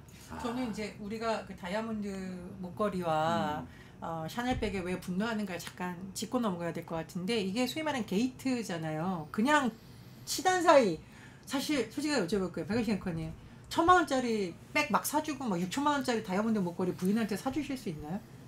일단 그럴 돈이 없고요. 능력을 그러니까 능력의 문제가 아니라 저는 사주고 싶어요 마음은. 마음 그래요? 네. 지금 그런데 말씀을 잘하세요. 그런데 제가 이거 왜 묻냐 가족 간에도 이게 쉽지 않다는 거예요. 사실은 마음이 아무리 있어도 그런데 왜 이렇게 건네느냐? 뭐 통일교에서 DOA 아니 ODA 사업 관련해서 지원받기 위해서 주된 의혹이 있다라는 거잖아요. 그렇죠. 그러니까 이거는 샤넬백이냐 권력형 지원백이냐 비리. 그렇죠. 권력형 비리의 정점에 지금 있는 것에 대해서 규명이 안 됐다라는 거예요. 그래서 디올백 사건 사실은 그때 뭐 한참 시끄러웠는데 뭐라 그랬어요? 공직자 배우자 처벌 조항이 없다라고 해서 김건희한테 무혐의 결론 내렸잖아요. 근데 샤넬백은 완전히 다르다. 그래서 이번에 전문가들도 이거에 주목하고 있는 이유는 김건희가 뭐 다이아몬드 목걸이를 좋아하냐 샤넬백을 좋아하냐 이런 걸 떠나서 이건 분명히 건진법사 게이트 수준이다. 그 뿌리까지 파헤쳐야 된다는 거거든요. 그래서 그걸 조금 짚고 넘어가야 될 것 그러니까 같습니다. 조금 아까 짚어주신 국민의힘의 비대위원장 김용태 의원이 제안한 내용을 어찌 보면은 배우자들 김건희 씨를 포함해서 배우자의 문제라는 거는 그냥 그분들이 영향을 많이 끼치고 좀 속된 말로 나대는 거 아니냐 이런 문제 있을 수도 있으니까 배우자들 나와서 무대에 세워야 된다 이런 얘기인데 그런 게 아니잖아요 지금. 실제로 김건희 여사가 얼마나 많이 국정 개입하고 공천 개입하고 국정 농단을 했으면 본인들이 그걸 알았으면은 그 검증이 필요하다라고 스스로 자인해. 이거는 김건희 여사가 얼마나 국정 농단을 했는지를 정책적 영향력을 미쳤는지를 인사 개입까지 했는지를 스스로 자명하는 폭탄 선언을 한 거예요. 그런데 그것을 수사와 법적인 처리를 통해서 해결을 하려고 하지 않고 그건 막으면서 사과를 한 다음에 무슨 배우자 토론회를 하라 네. 뭐 이랬다는 거잖아요. 제가 볼 때 이제 윤석열 선대위 시즌 2 같아요. 그러니까 선거운동하는 방식 자체가 다 그런 거잖아요. 지금 보면 윤석열이 계속 나오고 김건희 얘기 계속 나오게 만들고 김문수가 거기에 대해서 어떻게 생각하냐고 얘기하면 난 별로 생각이 없습니다. 그분들이 잘 알아서 하시겠죠. 이런 식의 얘기를 하는 걸 보면 저는 이번 선거에서 가장 이득을 얻으려고 하는 사람들이 누군가? 윤석열을 비롯한 내란 세력들이다. 내란 세력들이 이번 선거 관련해서 자기들이 어떤 형태로든지 승리하기 어렵다는 판단을 했을 수도 있고 그렇다면 국민의힘의 장악이 가장 중요한 자기들의 판단이고 어떤 기준이라고 생각을 하고요. 그래서 6월 3일 이후에 어떤 형태로 우리가 욕을 얻어먹고 상관없이 핵심 지지층 플러스 TK와 PK의 열성 지지층 이걸 확보해서 서울의 보수층까지 결합해서 일정한 수준의 지지율들을 확보해내면 윤상현 의원 얘기처럼 국민들은 잘 몰라서 기억력이 나빠서 1년 지나면 까먹는다라는 생각을 가지고 있는 것 아니면 이런 식의 선거운동을 할 수도 없을 뿐만 아니라 해서는 안 되는 거죠. 근데 이걸 하고 있다면 그 의도는 거기에 있는 것이기 때문에 어찌 보면 내란 세력들의 부활을 노리고 있는 부활 프로젝트라고 봐야 되는 부활 거죠. 이 프로젝트다. 상황들은. 예, 예. 당장 권성동 선대위원장 이거가 다 말해주는 거 아니에요? 다 말해주지 않습니까? 그렇죠. 김문수 후보의 캠프가 뭘 상징하는지 가장 중요한 인물 선대위원장이잖아요. 권성동 선대위원장 최근에 대구 가서 막 꺼져라 이런 말 나와도 그냥 본인도 물러날 생각 없고 김문수 후보도 계속 가겠다라는 거. 이게 뒤에 누가 있는가를 극명하게 보여주는 거고 두 번째로 오늘 뉴스를 보면 개혁식당에서 이런 말 나왔잖아요. 친윤 측이 우리한테 이준석 하고 김문수 단일화해 당권 줄게라는 식으로 당권 거래설을 하고 있지 않습니까? 박사님 말씀이 정확합니다. 그렇죠. 그 얘기도 나왔죠. 뭐 최소한 뭐 보수라고 자기네가 주장하면서 국민의힘을 개혁할 의지도 없는 거고 내란에 대해서 지금 반성하지도 않고 있는 거고 그냥 당권만 잡으면 돼라는 생각이 있는 거 아닙니까? 저 이게 우리 당의 거대 정당이 이런 수준의 의식을 갖고 있고 선거운동하는 게 참 씁쓸합니다. 진짜. 그 이야기를 개혁신당 대변인이 밝힌 거죠. 그 국민의힘 친윤 세력이 이준석 후보 측 측에서 이준석 후보 나오잖아요. 측에 개혁신당 측에서 네, 개혁신당 측에 아마 대변인이 뭐 이야기를 하면서 그 얘기를 했던 것 같아요. 친윤 세력 쪽에서 접촉이 왔고 선거 끝나면 당권 줄 테니까 후보는 김문수로 하자 이런 얘기 단일화하자 이제 이런 네. 폭로 아니겠습니까? 근데 여기에서는 제가 가장 그거는 이제 오늘 가장 뭐 핫한 기사가 될 예정이라 뭐 뒤에 저희가 그 내용을 다룰 수 있을지 모르겠지만 일단 얘기가 나왔으니까 먼저 꺼내자면 여기에서 읽을 수 있는 친윤 당권파들의 가장 핵심적인 심리는 한동훈이 싫어요예요. 한동훈이 차라리 당권을 잡느니 차라리 이준석에게 다시 당권을 넘겨줘서 걘 진짜 싫어. 일단 단일화라도 김문수로 해놓고 갭을 최대한 줄이고 이 어떤 이재명 후보와의 갭을 최대한 줄여보고 단일화를 한번 해보고 나서 나중에 당권을 이준석에게 넘겨주더라도 한동훈에게 공천학살이나 지방선거의 어떤 이 권한을 줄 수는 없다라는 심리가 너무 진하게 읽혀지는 것 같더라고요. 저는 그 기사 보면서 딱 그 생각부터 들었습니다. 근데 이동훈 개혁신당 선대본 공보 단장이 페이스북에 이런 글 올렸다고 하는데 근데 이 사람들이 이제 전화해서 이렇게 얘기했다는 거예요. 당권을 줄 테니 단일화를 하자. 들어와서 당을 먹어라는 식의 말을 한다. 들어와서요? 이게 정말 좀 뉴스를 보는데 와 진짜 이게 우리 정치 막 간다. 그 배우자 토론회도 정말 보면서 와 이거 진짜 해도 너무한다. 이 박영식 의원님은 사실 제가 최근에 방송했는데 해도 너무한다란 말이 할 말이 없죠 이런 얘기는. 해도 너무한다. 근데 당권 줄 테니까 들어와서 당을 먹어. 이게 무슨 말입니까 도대체? 아니 근데 이거는 친윤 쪽 주장도 누군가가 아마 다시 반박을 하고 들어봐야 되겠지만 이거를 주장하는 이제 저 페이스북에다가 이동훈 그 대변인이 만약에 올려서 폭로를 한 거라고 하면 이건 전략일 수 있어요. 우리가 이렇게까지 몸값이 높다, 몸값이 배팅을 받고 있다. 이준석 후보가 한 자릿수 후보가 아니다라는 것을 자신들 스스로 이제 블러핑하기 위한 하나의 전략이라고도 볼 수 있는 거기 때문에 친윤 쪽의 반박도 들어봐야 되겠고 물밑에서는 어떤 협상도 벌어질 수 있는 거겠지만 어쨌든 저것이 사실이라고 한다면 이제 당권파들의 생각은 역시 이제 미래에 꽂혀 있다라는 것이고 지금의 대선보다는 그리고 지금 당장은 단기 목표로 단일화고 장기 목표는 당권이고 그리고 더 나아가서는 한동훈에겐 절대 줄 수 없다라는 것이고 그리고 저 이동훈 대변인의 목적은 우리 후보가 이 정도다라는 걸 보여주기 위함이다. 홍보단장. 그러니까 제가 지금 단일화 지금 빌드업하고 있는 것 같아요. 그러니까 아니라고 계속 이준석은 얘기를 하는데 이준석이 채널A랑 그 인터뷰한 내용은 또 전혀 아닌 상황의 내용이 있잖아요. 그러니까 어떤 게 있어요? 단일화는 아닌데 마지막 승부를 앞두고 특단의 방법이 필요하다. 특단의 방법이 뭐냐 물어봤더니 단일화는 아니다. 이런 얘기를 해요. 그러면 단일화가 아닌 방법은 뭐겠습니까? 한쪽이 거래를 해서 그만두는 거겠죠. 그거밖에 없잖아요. 다른 방법이라는 게. 특단의 방법이라는 게. 단일화 아닌 특단의 방법이요. 예, 그러면서 한 이재명 지지선언도 있을 수 있지 않을까? 누가요? 이재명 지지선언. 누가 이준석이요? 이준석이. 예, 그렇죠. 내란 세력과 손잡을. 자기가 뭐라 하냐면 주타방을 이재명으로 잡아라 이렇게 얘기했어요. 주 타격 방향을 이재명으로 잡아라. 그게 뭐냐면 이준석 내가 이재명 후보랑 제일 잘 싸워. 앞으로도 내가 제일 잘 싸울 거야. 그러니까 나를 니네들이 보장해 줘야지. 내가 그러면 어떻게 하면 니네들이 나를 보장해 줄 거니? 그러니까 이제 말씀하신 거 누구요? 이동훈 공보단장?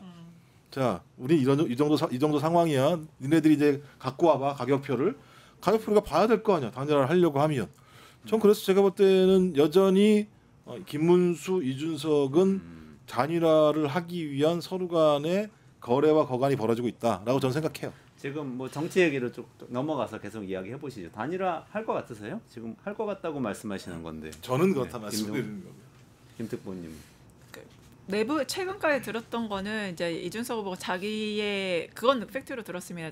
이번에 TV 토론에서 분명히 2명 이상 후보한테 집중 그 질문을 해야 되는데 이재명 후보에게만 계속 공격을 했잖아요. 그리고 뭐 갈라치기 거기서도 이제 갈라치기에서 최저임금부터 비롯해서 그랬던 게 말씀하신 대로 나 이렇게 이제 그 2위 대선 주자 막강한 대선 주자와 이렇게 잘 싸워. 나는 이렇게 김문수 하는 거 봐 못하잖아. 나 이렇게 잘 싸울 수 있어. 다시 영향력을 해서 이준석 워낙 머리 좋잖아. 저는 이번에 이준석이 나온 게 내가 무조건 대통령 돼야지라는 생각으로 나오지 않았다고 생각해요. 그러니까 계산이 있죠. 그러니까 차기 뭐 차차기 자기가 뭐 대통령 선거도 어떤 당을 다시 지도자를 회복시키던 당권을 가져가던 차차기 대통령이 되던 자신의 영향력을 과시하기 위해서 지금 대통령 후보로 냈고 그거에 대한 수단으로서 TV 토론을 활용했기 때문에 지금은 우선은 파이를 계속 키우고 있는 중이다. 그래서 마음에 드는 어떤 제한 조건 딜이 오면은 언제든지 자신의 그 머리를 활용해서 그 딜을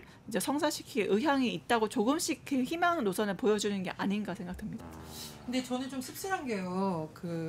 이게 이준석 후보가 이제 말 재간이 좋잖아요.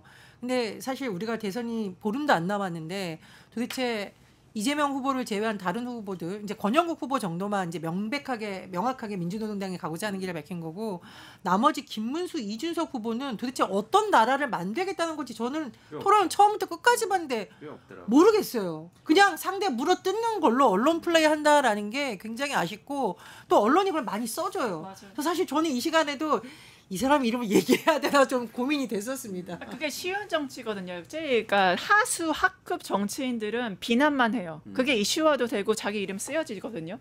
근데 본인의 비전과 정치적 소신이나 나라를 어떻게 할 것인지 방향이 이준석은 없어요. TV 토론 처음부터 끝까지 보면 그냥 오직 이재명 때리기예요. 이재명을 때림으로 인해서 반사 효과, 후광 효과를 얻는 그 전략밖에 없고 본인이 어떠한 대한민국을 만들 건지 어떠한 방향을 제시할 건지가 아예 없어요. 그러니까 그게 바로 이준석의 하급 하수 정치인이라는 표명인 거죠. 지금 그런 상황에서 판세는 어떤가요? 전체적으로 어떻게 보고 계세요? 저 이제 판세요. 네네. 판세는 이제 여론조사상으로도 많이 드러나고 있습니다만 어쨌든 이재명 후보의 우위가 달라진 건 없는 것 같고요.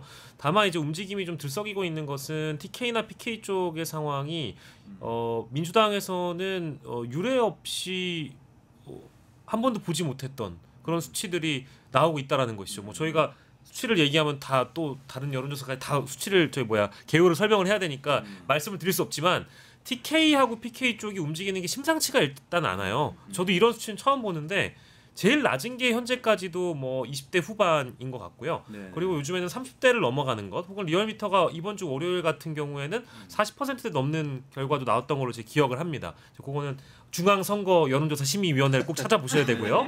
제가 얘기할게요. 그래서 그런 여론조사를 봤을 때 저는 이재명 후보가 큰 변수만 없다라고 한다면 지금 상황을 유지하면서 사실상의 대세론을 형성하는 과정이라고 봤는데 이미 대세론이라고 전 봐야 될 것 같고요. 이게 2007년 당시에 이명박 후보와 정동영 후보의 대결로 좀 그때 당시 분위기와 많이 유사한 것 같아요. 물론 더 잘하시는 우리 김종욱 박사님 계시지만 그때는 정동영 캠프에서조차 패색이 좀 짙다 보니까 큰 기대를 하지 못하는 분위기였다라고 이미 알려져 있거든요. 근데 지금 너무 그러니까 소위 막 나가고 막 던지는 정책이나 막 던지는 폭로들과 막 던지는 표현들이 너무 많이 등장하고 있다 보니까 김문수 후보 쪽은 진짜 이거는 어렵겠구나라는 생각이 들 정도거든요. 두 가지만 언급을 하겠습니다. 오늘 같은 경우에는 뭐 보도된 거 보니까 김문수 후보가 이재명 후보 측을 좀 원색적으로 비판하는 뭐 연탄가스 같은 뭐 이런 표현이 등장하는 것 같고요. 그리고 방탄하지 않아도 되니까 막 옷을 벗으면서 난 방탄이 필요 없다라는 거 아니겠습니까? 그래서 막 자켓을 벗고 막 벗어요. 이런 움직임이라든지 오늘 저는 오후에 그 보도 보고 깜짝 놀랐는데요. 이상휘 의원이 그러니까 이제 김문수 후보 선대위 쪽에서 이재명 후보 그 접대를 받은 의혹, 룸사롱 유사한 시설에 가서 단란주점인지 어디 접대에 관련된 의혹이라고 해서 기자회견을 한 걸로 제가 알고 있어요. 그러니까 이제 소위 직위원 판사 의혹 제기를 한 민주당의 괴와 유사하게 보이려고 되게 약간 좀 표현을 꼬아놓긴 했는데 저도 지금 정확하게 할 수가 없을 정도로 어쨌든 성남시장 시절에 이재명 후보가 모모 인사들과 함께 성남시에 있는 어떤 업소에 갔다라는 거예요. 의혹 제기예요. 근데 제가 아무리 뜯어봐도 일단은 증언이 나왔다라는 것이지 증거도 좀 불분명한 것 같고요. 그리고 그냥 뭐 육하 원칙에 맞는 의혹 폭로 제기가 아니어서 야 이거 이렇게까지 가면 이거는 저희 거의 폐색이 짙은 건데라는 생각이 좀 들어서 그 말씀까지 일단 드릴 수 있겠습니다.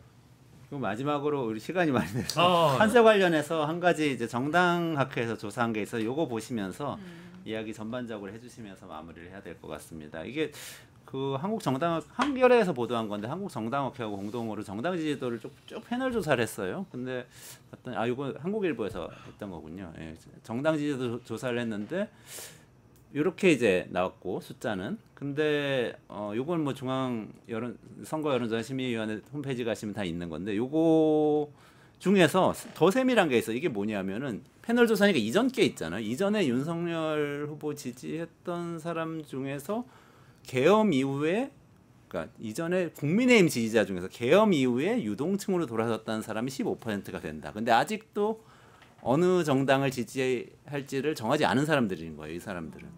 그리고 이전에 국힘 지지하다가 여전히 지지하는 사람은 75%. 그리고 지지정당 바꾼 사람들은 4%, 3% 각각 개혁신당, 민주당 이렇게 돼 있는 걸로 이제 보도가 나왔어요. 이 부분은 어떻게 보세요?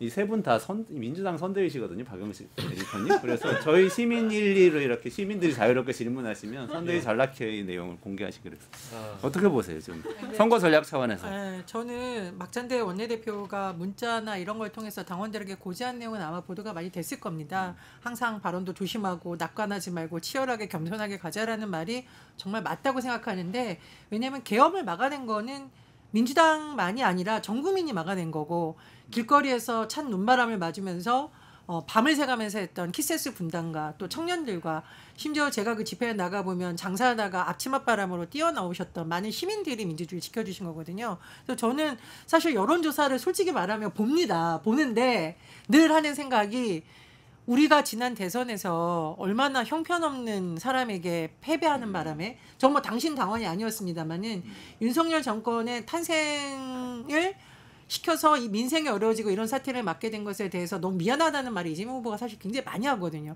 굉장히 겸손한 자세라고 봅니다. 그래서 지금도 굉장히 겸손하게 치열하게 하자가 지금 당의 전반적인 분위기고요. 실제로 저도 이제 오늘 밤에 또 회의를 하는데 긴장하고 끝까지 가자 이런 걸로 되어 있고 그래서 판세 말하기가 솔직히 굉장히 조심스럽네요. 아마 대변인도 비슷하지 않을까 싶은데.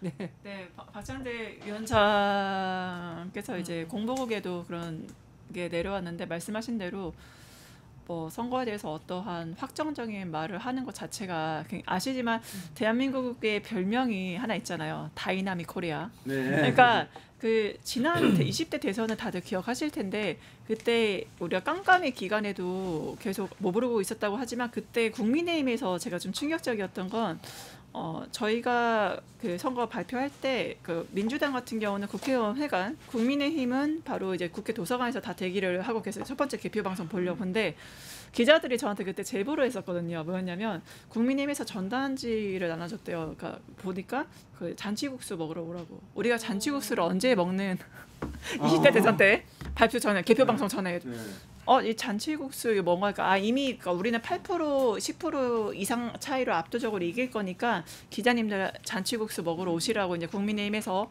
그렇게 했다고. 그러니까 왜냐하면 사실 그때 좀 수치를 보시면 뭐 국민의힘 발표 이겼습니다마는 막 8% 10% 차이 압도적인 차이로 이긴다라고 계속 여론에서도 그렇게 났었고 저희도 사실 선거운동을 하지만 이러다가 진짜 지는 거 아니야? 뭐 전 정부의 뭐 부동산 정책이나 여러 가지 때문에 하는 거 아니야? 그런 불안감도 사실 같이 섞여 있던 분위기긴 했거든요. 선거는 물론 기세죠. 그래서 그렇기 때문에 결론적으로 말씀드리고 싶은 건 0.76 차이 나왔잖아요. 국민의힘에서 8% 10% 차이로 이긴다고 했는데 결론은 0.76이었거든요.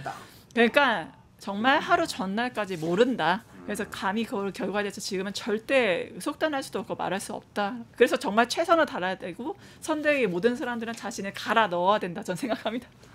어디다 갈아 넣어야 됩니까? 요거까지 듣고 마무리할게요. 저는 이제 선대위에 특보로 있긴 합니다만 정치학자로서 말씀을 드리면 국민의힘 지지층 중에서 국민의힘 후보를 지지하지 못하는 15% 같은 경우는 투표를 하지 않거나 아니 일부는 다시 돌아갈 가능성이 있다. 이런 부분들에 대한 염려들이 분명히 있는 거죠. 그리고 전체적으로 보면 박근혜 전 대통령 탄핵 시기에 이루어진 대선 결과를 보면 문재인 후보가 41.1%, 홍준표 24%, 안철수 21.4%, 유승민 6.8%, 심상정 6.2%. 그래서 진보 후보가 47.3%대 저희 보수와 안철수 후보 합계가 52.2%예요.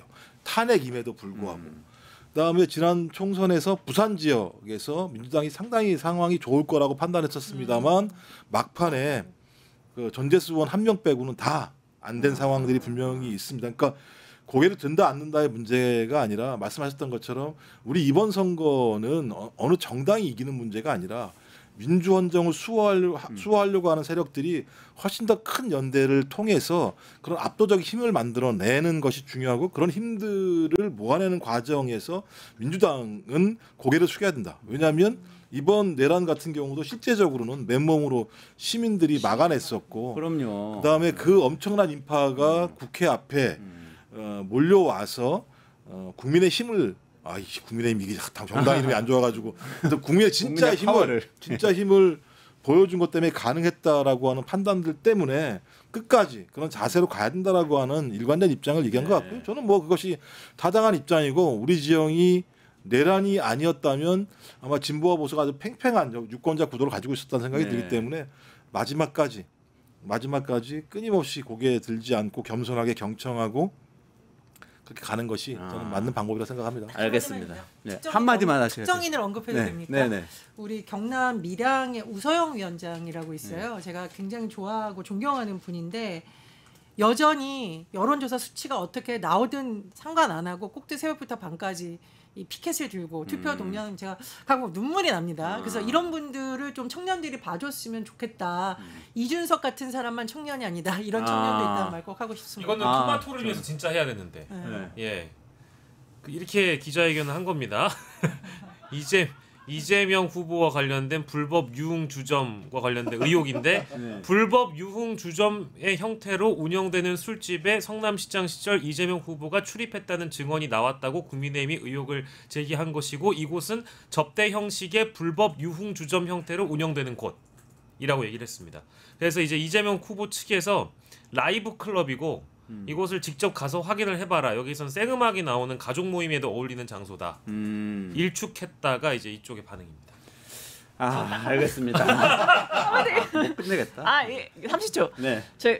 딱 하나만 기억해 주세요, 제발. 49대 50의 원칙이에요. 저희는 아무리 문재인 정부 때도 그랬고 저희가 탄핵을 보수에서 당했어도 콘크리트 지지층이 무조건 그러니까 내란을 해도 나라를 말아먹어도 무조건 찍는 계층이 계십니다. 그러니까 절대 안심할 수 없고 맞아요. 저는 현장에서 그것이 우리가 절대적으로 뭐 한다 이런 걸 전혀 느끼지 못해요. 오히려 무조건 콘크리트 계층이 있기 때문에 무조건 2번이 있기 때문에 정신 차리고 저희가 갈아 넣어야 선거에 이길 수 있다. 저는 그렇게 말씀드립니다. 그러니까 이 선거가 어떤 의미를 갖고 있는 건지 계속 확인해야 돼요. 여전히 이제 윤석열 씨가 나와가지고 저렇게 막 영화를 보시고 하는 그런 선거다 지금. 그 개헌 때문에 시작된 선거다 알아야 될 거. 저는 이준석 후보도 사실은 김문수 후보하고 딱 그 지점을 딱 논쟁을 하시면 훨씬 더 지지율도 올라갈 수 있지 않을까 하는 그런 생각이 듭니다. 이거 개헌 어떻게 하실 겁니까? 탄핵 찬성이에요? 반대예요? 윤석열 씨 저렇게 나와가지고 계속 활동하면 되는 거예요? 아니에요? 사면 할 거예요? 안 할 거예요? 복당시킬 거예요? 안 시킬 거예요? 이런 질문으로 한번 같이 토론을 해보시면 어떨까? 제안 드립니다. 개혁신당 파이팅입니다. 이렇게 좀 해주세요. 네, 여기까지 해야 되고 저 아마 정신 없으셨을 텐데 비트코인 엄청 올랐어요. 그래서 코인 가지고 또 이재명 후보하고 이준석 후보 또 논쟁도 했잖아요. 비트코인 얘기 할 테니까 조금만 기다리시고요. 최승병 박사가 그리고 엔비디아도 엄청 출렁거렸어요. 정신 없으셔서 그것들도 안 보고 계실 텐데 한번 확인해 보시고 조금 기다리셨다가 끝내주는 경제에서 들어보시기 바라고요. 오늘 김종국 박사님, 김종국 특보님, 그리고 전예현 부본부장님. 그리고 전수미 대변인님 힘들어. 박영식 시사대변인 수고하셨습니다. 고맙습니다. 네.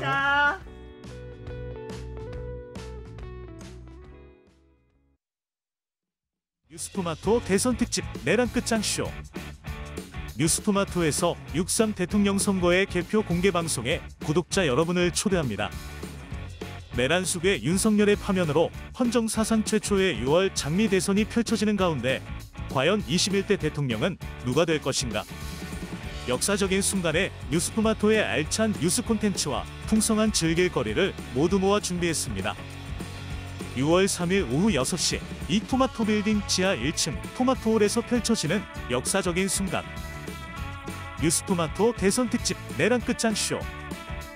여러분의 많은 관심과 참여 바랍니다.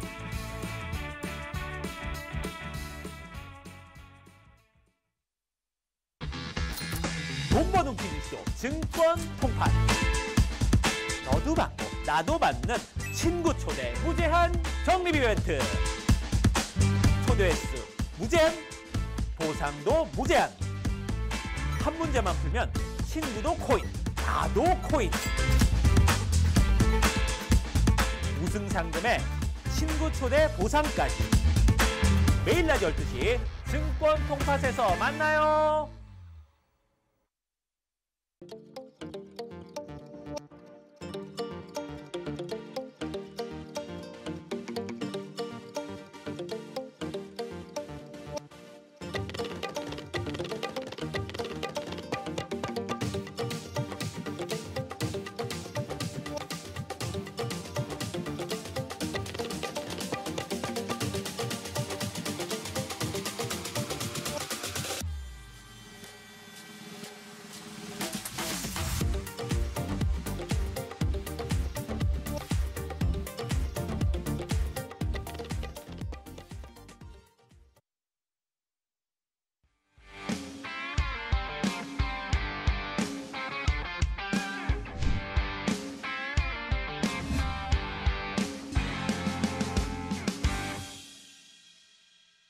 대선 끝장쇼 엄청 재밌겠네요. 누가 진행하는지 대선 당일 꼭 그 뉴스토마토 대선 끝장쇼 와주세요.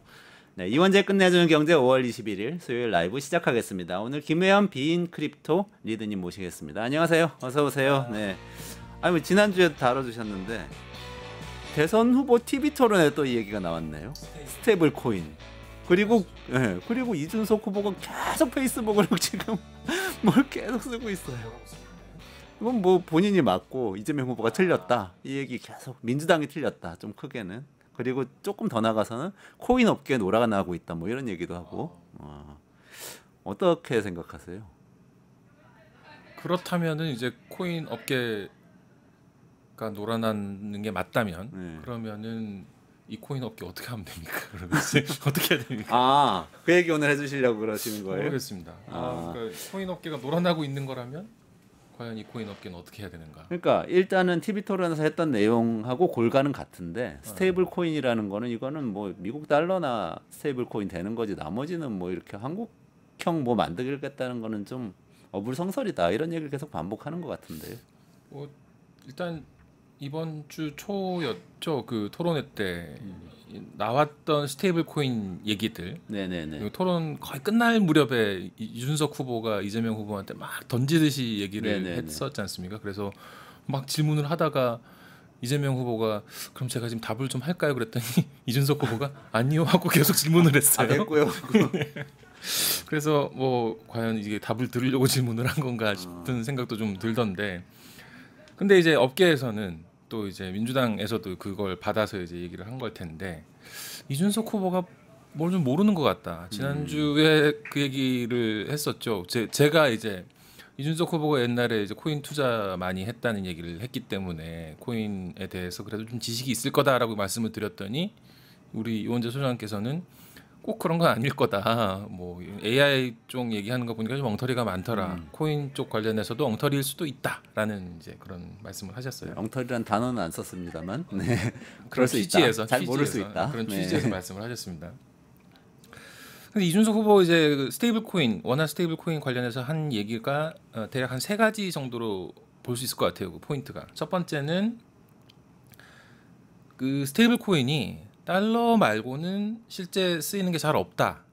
그러면서 USDT, USDC라는 게 있는데 이거 잘 아시냐? 그다음에 이제 답은 안 들었어요. 근데 어쨌든 그리고 그 USDC는 이 불법 적인 유통, 발행 뭐 이런 걸 갖다가 이런 게 이루어질 때 그걸 동결시킬 수 있다. 근데 민주당이 그런 거에 대한 생각이 있는지 모르겠다라는 이제 그런 포인트에서 결국은 두 가지가 함께 묶여 있는 거죠. 그 스테이블 코인은 달러 말고는 사실 쓰이는 데가 별로 없다. 그건 맞는 말이고 USDT, USDC 차이를 아느냐는 뭐 맞는지 틀린지 모르겠고 USDC는 동결할 수 있는데 민주당은 뭘 할 거냐. 사실 USDT도 동결은 가능합니다. 그래서 그 부분에 대해서는 약간 좀 모르는 게 있을 수도 있을 것 같다는 생각은 들고요. 민주당이 어떤 장치를 할지에 대해서는 이게 발행사가 민주당이 아닌데 민주당이 어쩐지 모르겠고 그리고 지급 준비율을 어떻게 할 거냐. 그러니까 이 원화 스테이블 코인을 만약에 발행하도록 한다면은 지금 이제 이재명 후보도 그렇고 김문수 후보도 그렇고 원화 스테이블 코인 발행을 허용하겠다는 공약을 양당이 공히 내놓은 그래요? 상태입니다. 그렇기 때문에 냈군요. 그렇죠. 그래서 개혁신당은 그 공약이 없는데 어쨌든 이 원화 스테이블 코인을 발행하게 한다면은 그 기반이 되는 돈은 그 자산은 뭘로 할 거냐, 어떻게 할 거냐라고 했더니 이재명 후보가 1대1로 할 거다. 그랬더니 이준석 후보가 한마디 하고 탁 넘어갔어요. 한마디가 그게 작동할지 모르겠습니다라고 하고 넘어갔는데 사실 1대1로 해놓으면 가장 잘 작동을 하겠죠. 그러니까 1대1로 한다는 게 그러니까 코인을 발행하기 위해서 원화 스테이블 코인 1,000원을 발행하기 위해서 1,000원을 뭐 어디 맡기든 내가 갖고 있든 확실하게 1,000원을 갖고 있겠다. 이거는 어떤 말이냐면은 스테이블 코인을 밖에서 쓰고 있는 사람이 또는 밖에서 갖고 있는 사람이 나한테 와서 발행사한테 와서 내가 갖고 있는 스테이블 코인만큼 돈을 주시오라고 할 때 내줄 수 있다는 거거든요. 그건 옛날에 금태환 시대처럼 옛날에는 중앙은행이 한국은행이 금을 갖고 있는 만큼만 돈을 발행을 했었잖아요. 그렇죠. 그런 근본이제죠. 시스템처럼 근본이제 하는 것처럼 하겠다는 그렇게 해야지 이게 돌아가지 않겠어요? 그렇게 하면은 근데 이건 완전히 안전한 상태가 완전히 안전한 상태 그리고 돌아갈 수 있는 그래야지 이제 제대로 돌아가겠죠. 근데 그걸 그렇게 하면 작동할지 모르겠습니다라고 하고 넘어가서 그 부분에 대해서도 이제 업계에서도 민주당에서도 이건 좀 잘 모르는 것 같다 그런 얘기를 했습니다. 그리고 스테이블 코인 사업을 어떤 기업이 맡게 되는 거냐 이렇게 얘기를 했어요. 그것까지 정해야 되나요? 공약을 제시하는 정당 입장에서 뭐 민간 기업이 하는 일인데 민간 기업이 하는 일을 어떤 기업 누가 할 건지 우리가 선정을 하겠다라고까지 공약을 할 수는 없는 일이지 않습니까? 이거를. 그래서 과연 이게 이준석 후보가 뭘 좀 잘 알고 한 거냐 이런 의혹이 그래서 제기되는 것 같습니다. 그럼 리드님이 보시기에는 이 토론에서는 어쨌든 이재명 후보는 충분히 말할 기회는 없었지만 이준석 후보의 문제 제기는 상당히 좀 이상했다. 문제가 있다. 근데 이제 이준석 후보는 그 지난주에도 말씀을 드렸습니다만 코인으로 선거를 3번 치를 만큼 돈을 벌었다라고 이야기를 했어요. 실제 수치가 어떤지를 살펴보면 이 국회의원 후보자들은 재산 신고를 하지 않습니까? 국회의원 당선되면 또 재산 신고를 하고요. 그래서 이 재산 신고를 한 걸 가지고 이제 대충 비교를 할 수는 있습니다. 그리고 이준석 후보는 선거에 많이 나왔죠. 2020년에 선거 출마하면서 그때 이제 노원병에 국회의원 선거 출마했을 텐데 그때 신고한 재산이 3억 8,100만 원이었어요. 3억 3.8억. 근데 작년에 경기도 화성 을에 출마할 때는 19억 2,735만 원을 신고했습니다. 10몇 억 원 늘긴 했네요. 15억이 늘어났고 5배가 늘어났어요. 그 사이에 무슨 변화가 있었느냐? 코인을 재산 신고 대상에 넣는다는 규정이 작년 선거 때부터 적용이 됐습니다. 작년 총선부터요. 그렇죠. 그러니까 2020년 선거 때는 코인은 신고를 안 해도 되는 거였어요. 그때 코인을 갖고 있었어도 그게 얼마나 되는 건지는 알 수는 없는데 이게 뭐 얼마나 됐는지 모르겠지만 아무튼 불어났거나 그때부터 엄청 많은 코인을 갖고 있었거나 뭐 그런 거겠죠. 2020년이라고 제가 말씀드린 건데 2019년에 이준석 후보가 어떤 유튜브 방송에 나와가지고 자동으로 돈을 벌게 하는 시스템을 자기가 프로그래머로서 디자인을 해놨다. 조금 마이크 가까이 말씀해 주세요. 자동으로 돈을 버는 시스템을 그 개발을 해서 이제 운영을 하고 있다. 그래서 지금 돈을 벌고 있는 게 굉장히 즐거운 상태다라는 이야기를 한 적이 있었는데 그렇게 보면은 코인 투자를 한 2019년부터는 분명히 하긴 한 것 같고 2020년에 재산 신고한 거에서 코인이 빠졌는지 어쨌는지 모르겠는데 신고한 재산은 4년 만에 5배가 늘어났고 그러니까 뭐지 하는 좀 그런 의문들이 생길 수는 있을 것 같습니다. 뭐 정당하게 투자를 해서 수익을 봤다면은 뭐 인정을 해줘야 될 건데 근데 이번에 이제 스테이블 코인 관련해서 한 얘기들은 약간 좀 이상한 구석들이 있고 그러면은 뭐 시청자들 판단에 맡겨야죠. 그러면 아니 뭐 스테이블 코인을 잘 알아야 코인 투기를 잘하는 건 아니잖아요. 그러니까 그냥 그렇죠. 뭐 투자해서 돈을 네. 많이 벌었을 수는 있죠. 자동 투자를 하게 만들어 놨기 때문에 무슨 종목을 하고 있는지 본인이 잘 모른다고 했거든요. 그렇죠. 뭐 모르는 상태에서 투기했을 수 있죠. 나중에 이제 근데 이제 그 작년에 당선되고 나서는 굉장히 자세하게 재산 신고를 했습니다. 그때 거기 코인 목록이 막 나오는데 그때 한 77만 원어치 코인을 갖고 있더라고요. 그 전에 코인은 뭐 어떻게 되는지 모르겠습니다. 다 팔았는지 어쨌는지. 그런데 그 종목들이 보면은 이런 것까지 투자를 한단 말이야 하는 것들이 보여요. 잘 보통 잘 말하자면 모르시면 밈코인 같은 건가요? 잡주 같은 건가? 그 잡코인이라고 하죠. 잡코인. 네. 주식시장에서 잡주. 그런 것들도 있고 또 좀 눈여겨 볼 만한 건 루나가 거기 들어 있더라고요. 루나요? 테라 루나. 테라 루나 때 루나 아주 뭐 소액이긴 한데 그게 왜 거기 남아 있었나 싶기도 하고 좀 본인이 설명해야 될 게 좀 있지 않나. 트라우마가 있을 수도 있겠다. 루나가 그 스테이블 코인 주장하던 거 맞습니다, 아니에요? 맞습니다. 근데 그게 그렇게 망한 거 보니까 스테이블 코인 망하겠네 이런 생각이 그냥 전문가가 아니면 그럴 수 있잖아요. 알겠습니다. 여기까지 하시고 이준석 후보 얘기는 여기까지. 시간이 많지 않으니까. 그런데 지금 이준석 후보도 똑같은 일을 겪었을 수 있을 것 같은데 이게 너무 올라갔다 내려갔다 하잖아요. 코인 시장이란 그렇죠. 게. 네. 근데 이게 정상적인 금융시장처럼 움직이게 만들 수가 있어요? 오늘 뭐 아무튼 이 얘기를 좀 해보면 어떨까 해서 가져온 주제이긴 한데요.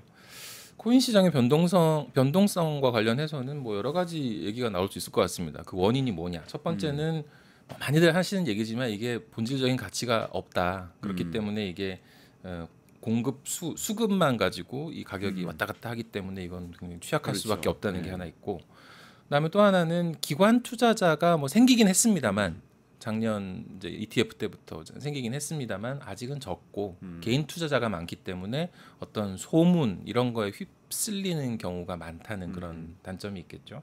그리고 주식시장 같은 경우에는 오늘 장 마감하고 내일 장 열릴 때까지 좀 이게 숨고르기를 하지 않습니까? 근데 이게 코인 시장 그게 없죠. 그냥 계속 돌아가죠.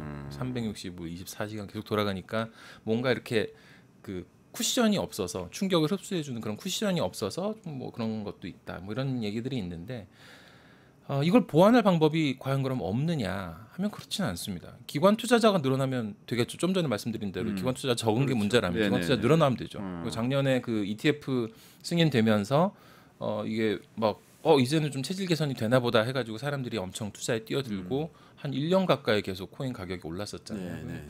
그런 걸 보면은 이제 방법이 없는 건 아닌 것 같은데 또 다른 방법은 없나 생각해 보면 파생 상품 있지 않습니까? 그러니까 이제 그 지금은 코인을 한국에서는 현물 거래만 합니다. 파생 상품이란 게 뭐 선물 옵션 같은 거 선물 옵션이 지금 없기 때문에 현물 거래만 합니다. 그냥 돈 주고 사는 것만 어떤 가격을 정해 가지고 사는 것밖에 못 하는데 선물 옵션 같이 이제 파생 상품 거래를 할 수 있게 되면은 이 미래 가치를 갖다가 예상해서 어떤 가격을 정하고 거기에 대해서 구매할 수 있는 권리를 사고 파는 것도 가능하고 이렇게 되지 않습니까? 예를 들어서 코인 시장이 뭐 폭락을 한다. 이게 지금 뭐 원래는 그럼 1,000원짜리 코인이 지금 같은 분위기에서는 뭐 500원, 300원까지 떨어진다 그래도 이상할 거 없잖아요. 뭐 코인 그렇지 뭐 그렇게 생각하시잖아요. 근데 만약에 파생 상품이 허용이 돼 있어서 900원에 살 수 있는 권리가 그 전에 계속 팔리고 있었다라면은 900에서 한번 어쨌건 한번 이렇게 딱 스톱이 되는 그런 효과는 있을 수 있죠. 막아주는 거죠. 그렇죠. 그러면은 좀 투자자들이 안심할 수 있고 변동성도 막을 수 있고 그렇지 않겠느냐. 그런 면에서 파생 상품 거래를 좀 허용하는 건 어떠냐 하는 이야기도 뭐 조금씩 나오고 있습니다. 그러니까 생각해 보면은 주식 시장도 뭐 90년대 초 이럴 때 그러니까 우리나라 기관 투자자라는 개념이 사실상 없고 사실 IMF 전까지도 좀 그랬죠. 그렇죠. 90년대 그런 중반까지도 분위기였죠. 그랬어요. 네. 그리고 뭐 파생 상품은 당연히 더 없고 이럴 때는 진짜 뭐 완전 투기판으로 생각했어요. 주식 투자한다고 그러면 사람들이 보기를 도박하고 고스톱 치러 다니는 거야? 그렇죠. 뭐 이런 분위기로 하우스? 뭐 이런 분위기였어요. 그렇죠. 근데 이게 기관 투자가 하고 선물 옵션 들어오고 이러면서 조금 이게 펀더멘탈 보고 투자해야 되고 막 애널리스트 나오고 이렇게 된 그렇죠. 것처럼 코인 시장도 바뀔 수 있다라는 그런 거죠. 근데 이제 그러면은 저희 코인의 암호화폐의 파생 시장이 아예 없느냐? 있습니다. 그래요? 외국 거래소들은 있어요. 네. 물론 이제 그 파생 상품이 진짜 이 제도권 금융에서 보는 파생 상품이냐 아니면 더 도박에 가까운 그런 거냐 하는 데 대해서는 약간 이견이 있긴 합니다만 어쨌든 파생 상품이 있기 때문에 국내 투자자들이 국내 코인 투자자들이 조금만 지식이 있으면 그 파생 상품 이용하기 위해서 국내 거래소에 돈을 넣어서 현금을 넣어서 코인을 산 다음에 그 코인을 외국 거래소로 보내고 거기에서 파생 상품 거래를 통해서 거래를 하는 조금 안전한 거래를 추구하는 그런 집단이 꽤 있습니다. 그러니까 말하자면 이런 거죠. 그러니까 국내에서 특정한 코인, A 코인을 사면서 해외의 A 코인 뭐 선물 옵션 시장 같은 데 가서 좀 팔아놓는 거야. 말하자면. 그렇죠. 그렇게 가능하겠죠. 그럼 한 달 뒤쯤 팔아놓으면 이게 혹시라도 많이 떨어지면 해외에서 돈을 좀 벌고 파생 상품에서. 맞습니다. 정확합니다. 뭐 이런 식으로 한다는 거죠. 참 재밌는 게 한국 사람들이 그러면 그런 식의 파생 상품을 얼마나 쓰느냐 하는 통계가 잠깐 나온 적이 있었어요. 한 번. 네네네. 그게 그냥 뭐 이게 왜 그 기사가 왜 나왔는지 잘 모르겠는데 2023년 5월 기준으로 2년 전이네요. 그렇죠. 세계 최대 거래소 코인 거래소 바이낸스의 외국 국적별로 이용자들을 집계했을 때 한국인이 2등인데 다른 나라들보다 한국인들의 파생 상품 거래 비율이 월등히 높더라 하는 통계가 나온 적이 있었습니다. 월스트리트저널 기사였는데 98%래요. 98%요? 바이낸스에서 거래를 하는 코인 거래를 하는 한국인 이용자들은 98%가 파생 상품 거래를 하고 있다는 겁니다. 그래요? 그러니까 현물 거래는 다 국내 시장에서 하고 바이낸스 가서는 파생 상품 거래만 한국인들은 하고 있다. 그런 거죠. 뭐 이런 거네요. 네. 그래서 그 금액이 신기하다. 569억 달러 이게 그러니까 그 한 달 기준이었던 건데 그러면 이제 80조 원이 넘어가는 그런 거래 금액이요? 지금 이제 환율. 그러면 수수료만 해도 얼마나 돼요? 그러니까 바이낸스에 돈 얼마나 갖다 주고 있는 수수료 그리고 이 잠재적 수익 이런 게 전부 다 이제 바이낸스에서 발생을 하고 바이낸스한테 가고 뭐 그렇게 되는 거죠. 이런 국부 유출이잖아요. 한 달에 80조 원이라고요? 국부 유출이죠. 국부 유출. 근데 진짜 너무 센데 어마어마한데요. 근데 이 자료도 사실 뭐 얼마나 정확한지는 따져볼 필요도 있고 이 자료가 계속 나온 게 아니고 그 한 달 딱 그렇게 나왔기 때문에 그래도 월스트리트 저널인데 확인하지 않았을까요? 뭐 이상한 자료는 아닐 거라고 생각은 합니다만 그래도 참 이렇단 말이 하는 생각이 들 수밖에 없죠. 그러면 말씀하시는 주장은 국내에도 암호화폐와 관련된 파생 상품 거래소를 만들자. 이런 이야기이신 건가요? 지금 이제 국내 거래소들 같은 경우에 이제 지금 법으로 금지돼 있나요? 그거? 아닙니다. 이게 명확한 명시화된 어떤 명문화된 규제가 있는 건 아닌데 그림자 규제라고 하죠. 이제 당국에서 허가를 하지 않는 식의 그런 규제를 받고 있어서 시작을 못 하고 있는데 국내 거래소들도 당연히 이거 하고 싶어해요. 업비트 비썸 같은데도 이걸 지금 뭐 현물 매매만 가지고 제가 지난 시간에 말씀드렸습니다만. 현물 매매만 하고 있는데도 지금 세계적인 규모를 자랑하고 있지 않습니까?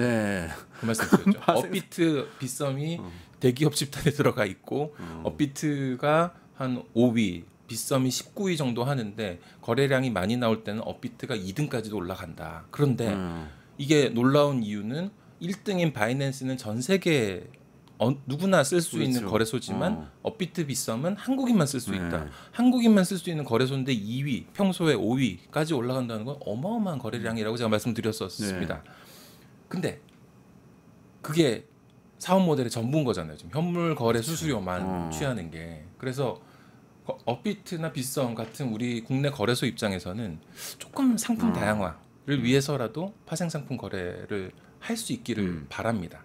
그런데 이용자들도 그렇고 당국도 그렇고 과연 우리나라 거래소들이 충분히 안전하고 튼튼하냐 여기에 대해서 문제 제기를 하는 거잖아요. 네네. 예전에 이제 뭐 이래저래 그 계엄날 얘기를 했었는데 네네네, 계엄 맞아요. 당일에 네, 그때. 이 방어가 안 돼가지고 그냥 네. 막 속절없이 시스템 다운되고 뭐 시스템, 그랬다고. 시스템 다운되면서 속절없이 가격이 내려가는 걸 갖다가 지켜볼 수밖에 없었던 그런 상황이 있었는데 그렇다면은 외부에 이 코인 거래소 파생 상품 거래소를 만드는 것도 검토해 볼 수 있는 것 아니냐라는 의견을 이건 제가 제시하는 겁니다. 네네. 외부라는 게 어떤 외부? 그러니까 이게 별도의 그 지금 코인 업비트하고 빗썸 말고. 별선 말고 다른- 좀 이게 관에서 규제를 세게 하는 아니면 관이 개입까지 하는 그런 한국 거래소 같은 뭐 그런 그러게요. 식의 외부의 별도의 파생 상품 거래소가 네네네. 있고 거기에 이 한국 국내 거래소들이 뭐 지분 참여를 하든 뭐 어떤 식으로든 참여를 해서 거기에서 파생 상품을 만들어서 자기네들이 판매할 수 있는 그런 식으로 모델을 만든다면 그거 개념 괜찮네요. 생각해 보니까 한국 거래소하고 한국 선물 거래소 뭐 다 그런 식이죠. 사실은 뭐 민간이라고는 하지만 사실상 관이 뭐 그런 식이지 않습니까? 규제하는 지배하고 규제하는 곳이잖아요. 그렇게 만들 수는 있겠네요. 사실 파생 상품 거래소가 아까 말씀드린 대로 해외에 있다고는 했지만 그렇지만은 또 이제 어떤 뭐 관에서 참여를 한다거나 보장을 한다거나 뭐 그런 식으로 지금 말씀드렸다시피 세게 규제를 한다거나 이런 방식으로 하는 데는 없어서 약간의 불안감이 있고 약간의 불안 요소가 있는 거는 맞습니다. 그렇기 때문에 만약에 이걸 뭐 성공적으로 한다면은 외국에 있는 거래소들도 여기에서 파생 상품을 어떤 그렇죠. 만들어서 판다든지 그것도 그럴 수도- 꿈꿔볼 수 있지 않나 하는 생각이 외국 들고요. 투자자들도 데리고 들어온다. 그렇죠. 그리고 이렇게. 또 한 가지는 제도화가 된다는 거는 기관들이 들어올 수 있는 이 영역이 커진다는 걸 의미하지 않습니까? 이제 기관이 들어오기 시작하면 시장은 사실 성장을 하잖아요. 그러면은 우리나라가 이제 가상자산 산업에서 어떤 좀 주도적 역할을 할 수도 있는 거고 또 한 가지는 그러니까 뭐 사실 여러 가지로 따져봤을 때 투자자들 입장에서도 이 해칭할 수 있는 리스크를 해칭할 수 있는 수단이 생겨서 좋은 거고 거래소들 국내 기업들 입장에서도 성장할 수 있는 어떤 새로운 영역이 생기니까 좋은 거고 그리고 심지어 해외 자본 유치까지 가능한 모델이기 때문에 이것도 한번 검토해볼 만하지 않나 하는 뛰어난 아이디어를 제가 지금 가지고 왔습니다. 알겠습니다. 그 아이디어 꼭 다음 대통령이 받아서 실행해서 투자자들께 그리고 또 우리나라 국부에도 좀 도움이 되면 좋겠네요. 오늘 여기까지 진행해야 될 것 같습니다. 김혜연 비인크립토 한국 일본 리드하고 다음 대통령이 꼭 해야 될 암호화폐 정책에 대해서 알아봤습니다. 조금만 기다리시면 최승병 박사하고 엔비디아 이야기로 돌아오겠습니다. 감사합니다. 감사합니다. 뉴스토마토 대선 특집 내란 끝장쇼.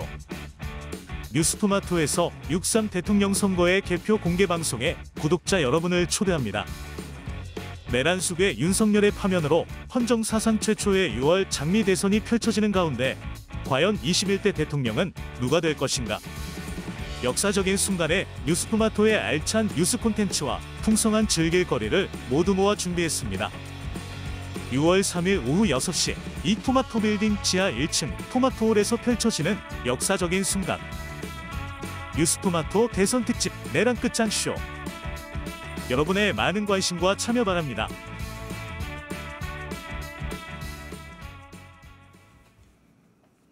네, 테크노믹스 시간입니다. 최승병 박사 모시겠습니다. 안녕하세요. 네, 어서 오세요. 안녕하십니까? 네.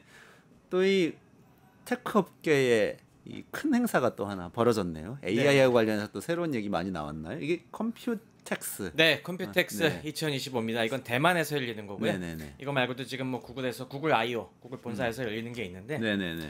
컴퓨텍스는 좀 하드웨어 쪽 중심이고 역시 이 구글 I/O는 구글의 여러 가지 제미나이나 이런 소프트웨어 쪽이니까 약간 성격이 다르죠.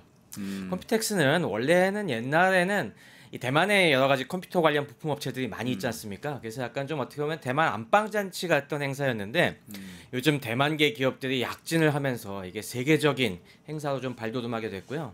딱 젠슨왕이 생각이 나네요. 물론 맞습니다. 미국 기업이지만 엔비디아는 젠슨왕이 대만계인 거잖아요. 맞습니다. 이 컴퓨텍스가 유명 행사로 도약하는데 젠슨 왕이 굉장히 큰 역할을 많이 했고요. 이번에도 젠슨 왕이 키노트를 하면서 또 많은 주목이 받게 되었습니다. 그래요? 어떤 얘기 또 뭐 센 거 하나 터뜨렸나요? 네, 뭐 굵직한 얘기들이 있었는데 물론 뭐 예상하던 것만큼 다 터뜨리진 않았습니다. 원래 예상하기로는 사람들이 요즘 그런 루머가 많이 돌고 있었어요. 이제 엔비디아가 지금 GPU 분야를 갖다가 석권했는데 이제는 PC용 CPU 쪽으로도 본격 진출하겠다. 원래 그런 발표하지 않을까 기대들이 있었는데 그 얘기는 안 했습니다. 안 했어요. 만약에 했으면 정말 인텔에 관해 못질을 하는 그런 빅뉴스였을 텐데 거기까지는 안 했고요. 그리고 AMD한테도 또 타격이 있을 수 있다는 그 근데 AMD는 그렇게까지 타격은 안 입을 것 같습니다. 그래요? 그럼 인텔 지금은 오히려 AMD와 그러면은 엔비디아의 또 양자 구도가 만들어지는 게 아닌가 그런 기대들이 있거든요. 인텔이 물러가고. 네. 그렇군요. 그렇지만 그건 없었다. 네, 그것까지는 안 나왔습니다.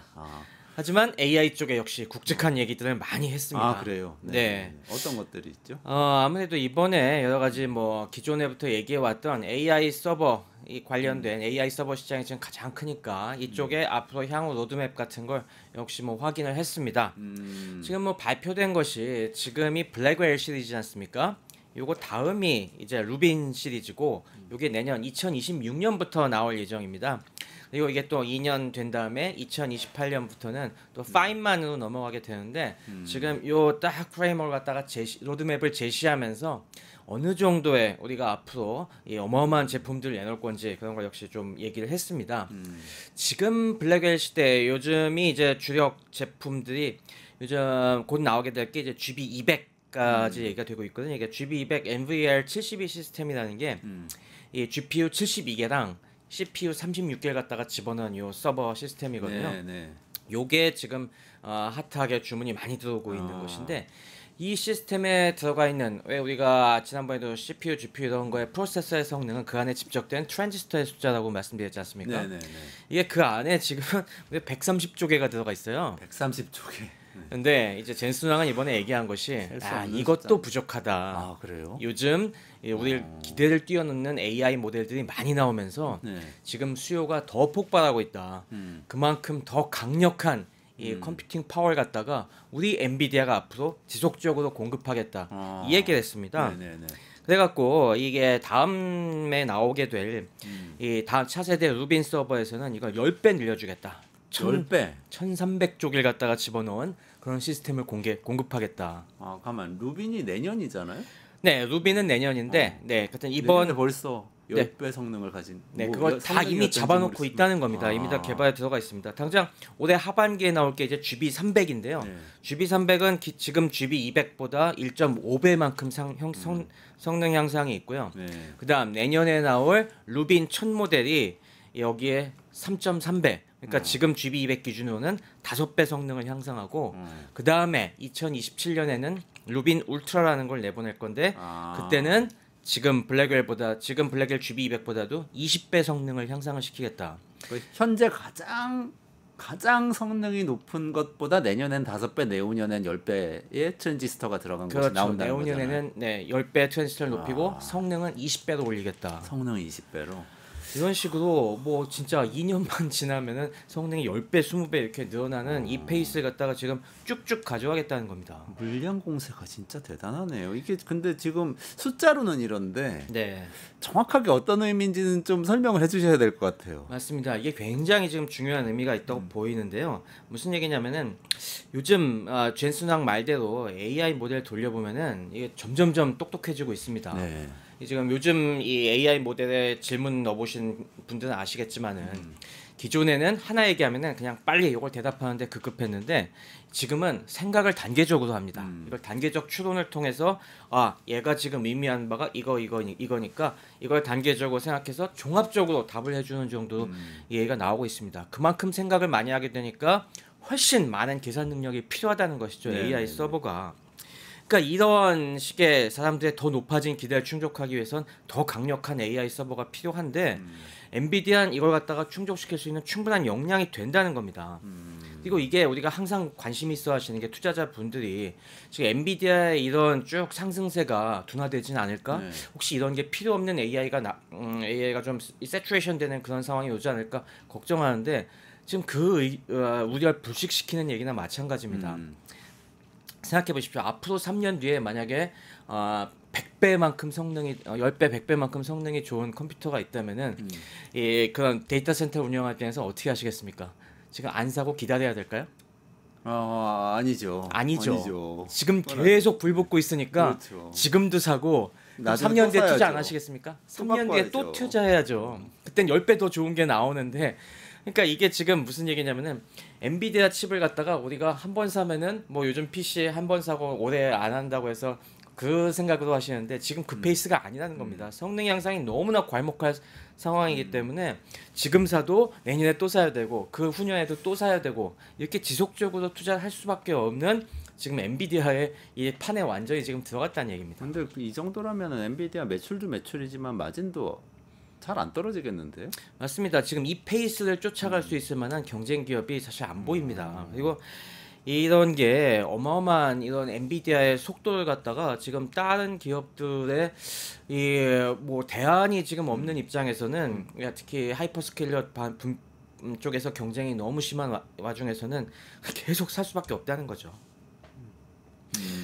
그러면은 그리고 또 엔비디아가 더욱 놀라운 것이 뭐냐면은 이번에 또 같이 얘기하는 걸 보니까 일각에서는 또 그래서 뭐 앞으로 이 특정 모델에 최적화된 아니면은 에너지 효율이 최적화된 그런 새로운 TPU들을 만드는 새로운 경쟁자들이 나오지 않을까 그런 얘기도 하지 않습니까? 네네네 맞아요. 그래서 저희가 브로드컴이라든가 이런 마벨 같은 데도 주목을 해봐야 된다 그런 얘기를 하는데 엔비디아도 그런 우려를 인식하고 있어갖고 아예 이번엔 또 제가 놀라웠던 부분이 그런 경쟁자들까지 포섭할 판을 또 짜고 있더라고요. 그래요? 어떻게요?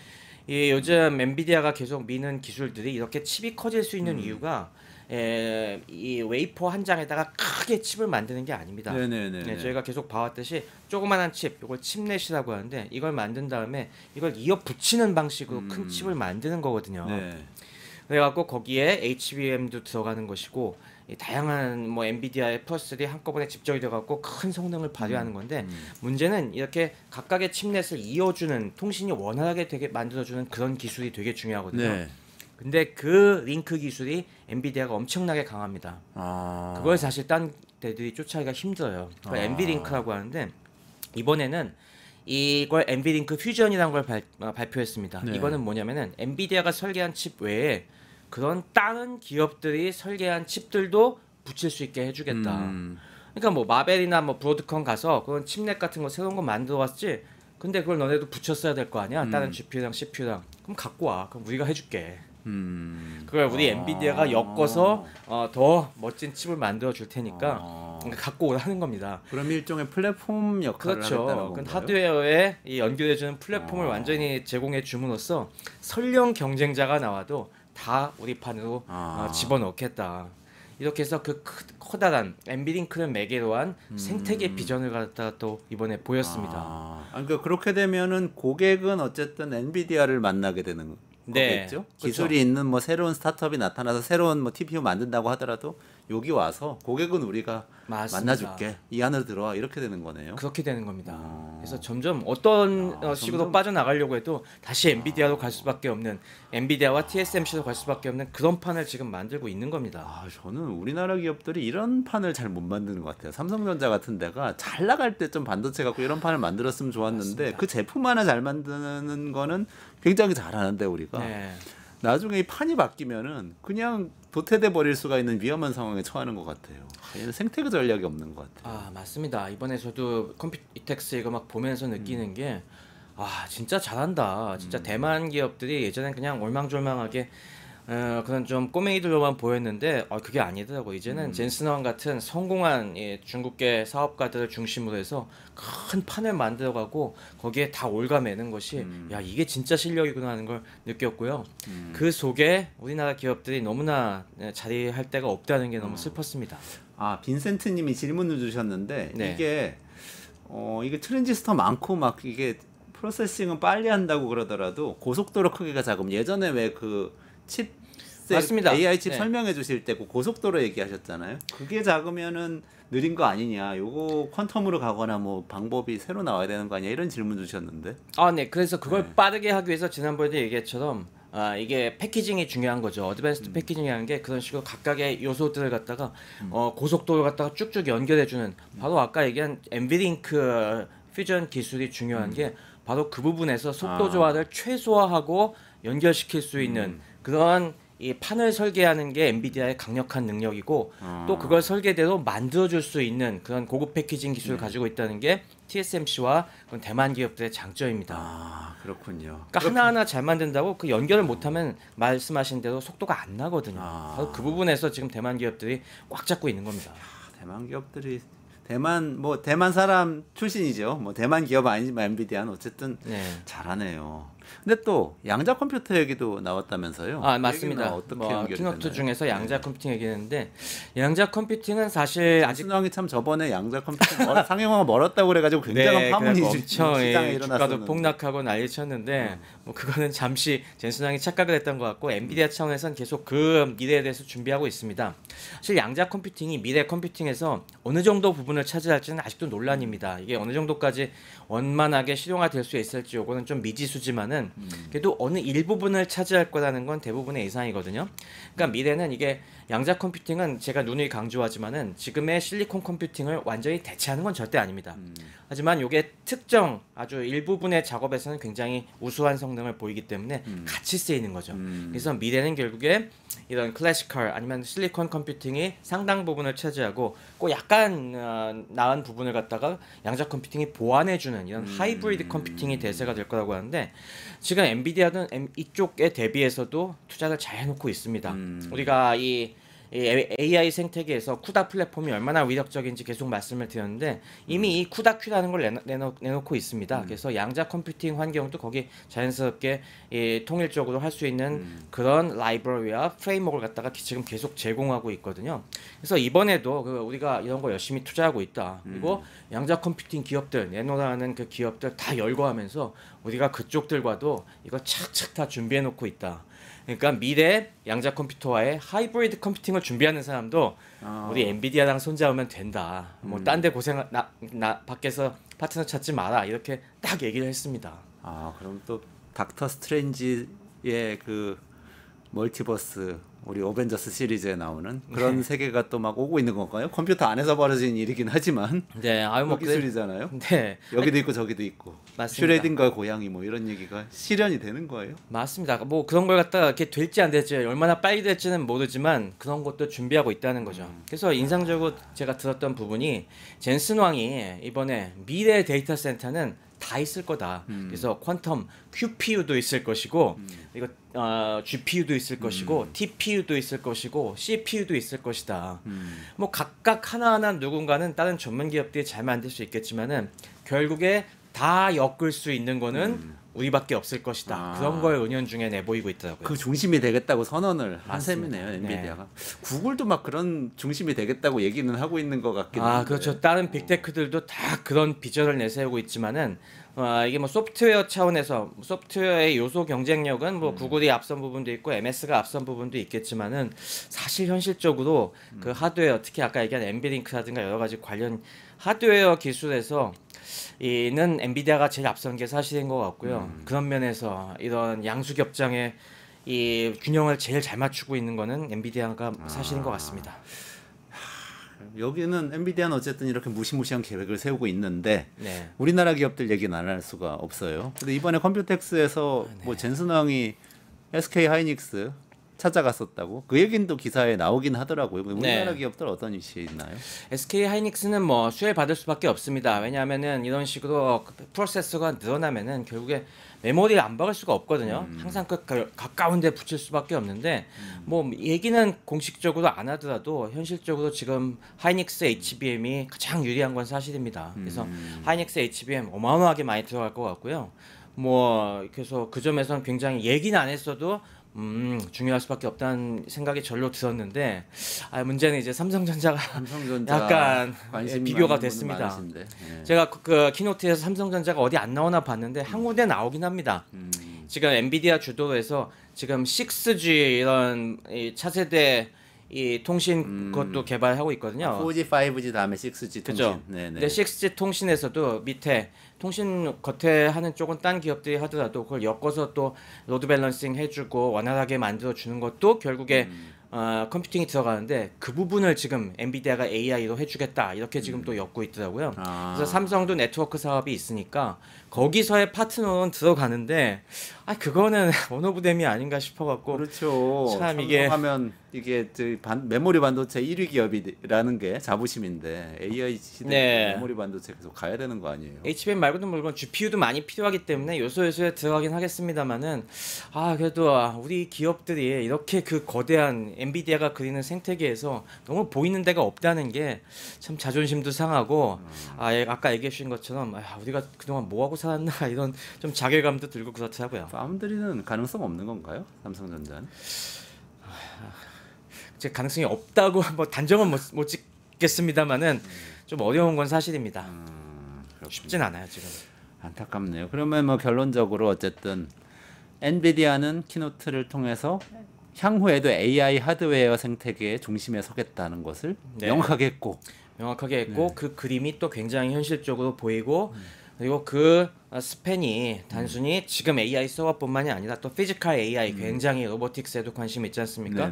이게 뭔가 미래가 이런 식으로 미래 착착 준비해 나가고 이게 굉장히 순항하고 있구나 하는 느낌을 딱 받을 수가 있는데 그에 반해서 그리고 또 엔비디아가 앞장서서 대만 기업들을 쫙 이끌고 가는 게 보여갖고 대만은 걱정 없겠다 그 생각이 드는데 그걸 보면서 한국 기업은 도대체 이 시대에 어느 지점에 위치해야 되는가, 우리 진짜 잘 하고 있는 건가 하는 의문이 든다는 게 안타까운 일이었습니다. 그렇게 편대 비행의 중심이 될 수 있는 그런 능력이 지금은 굉장히 중요해진 것 같아요. 뭐 물건 하나 잘 만드는 것보다도 그게 중요한데 또 물건 하나 뭐 잘 파는 것보다도 편대 비행의 중심에서 전체를 조정해가는 게 중요한데 그런 능력이 좀 생겼으면 좋겠는데 아직은 쉽지 않아 보이는 거죠. 네, 뭐 우리도 저력이 있으니까 어떻게 길을 찾을 수도 있겠지만은 아직 그 길이 뾰족하게 보이진 않는 것 같아 갖고 앞으로 뭐 우리의 많은 또 뜻있고 훌륭한 사업가 여러분들이 또 엔지니어 여러분들이 좀 그런 길을 잘 찾아주셨으면 하는 바람입니다. 알겠습니다. 최승병 박사하고 같이 엔비디아의 젠슨 황이 최근에 컴퓨텍스 키노트에서 이야기했던 내용들 정리해봤습니다. 저희 끝장 뉴스 4시 50분에 매일 라이브 하니까 라이브 시청해 주시고요. 오늘 전 최승병 박사와 같이 인사드리고 물러가겠습니다. 고맙습니다. 수고하셨습니다.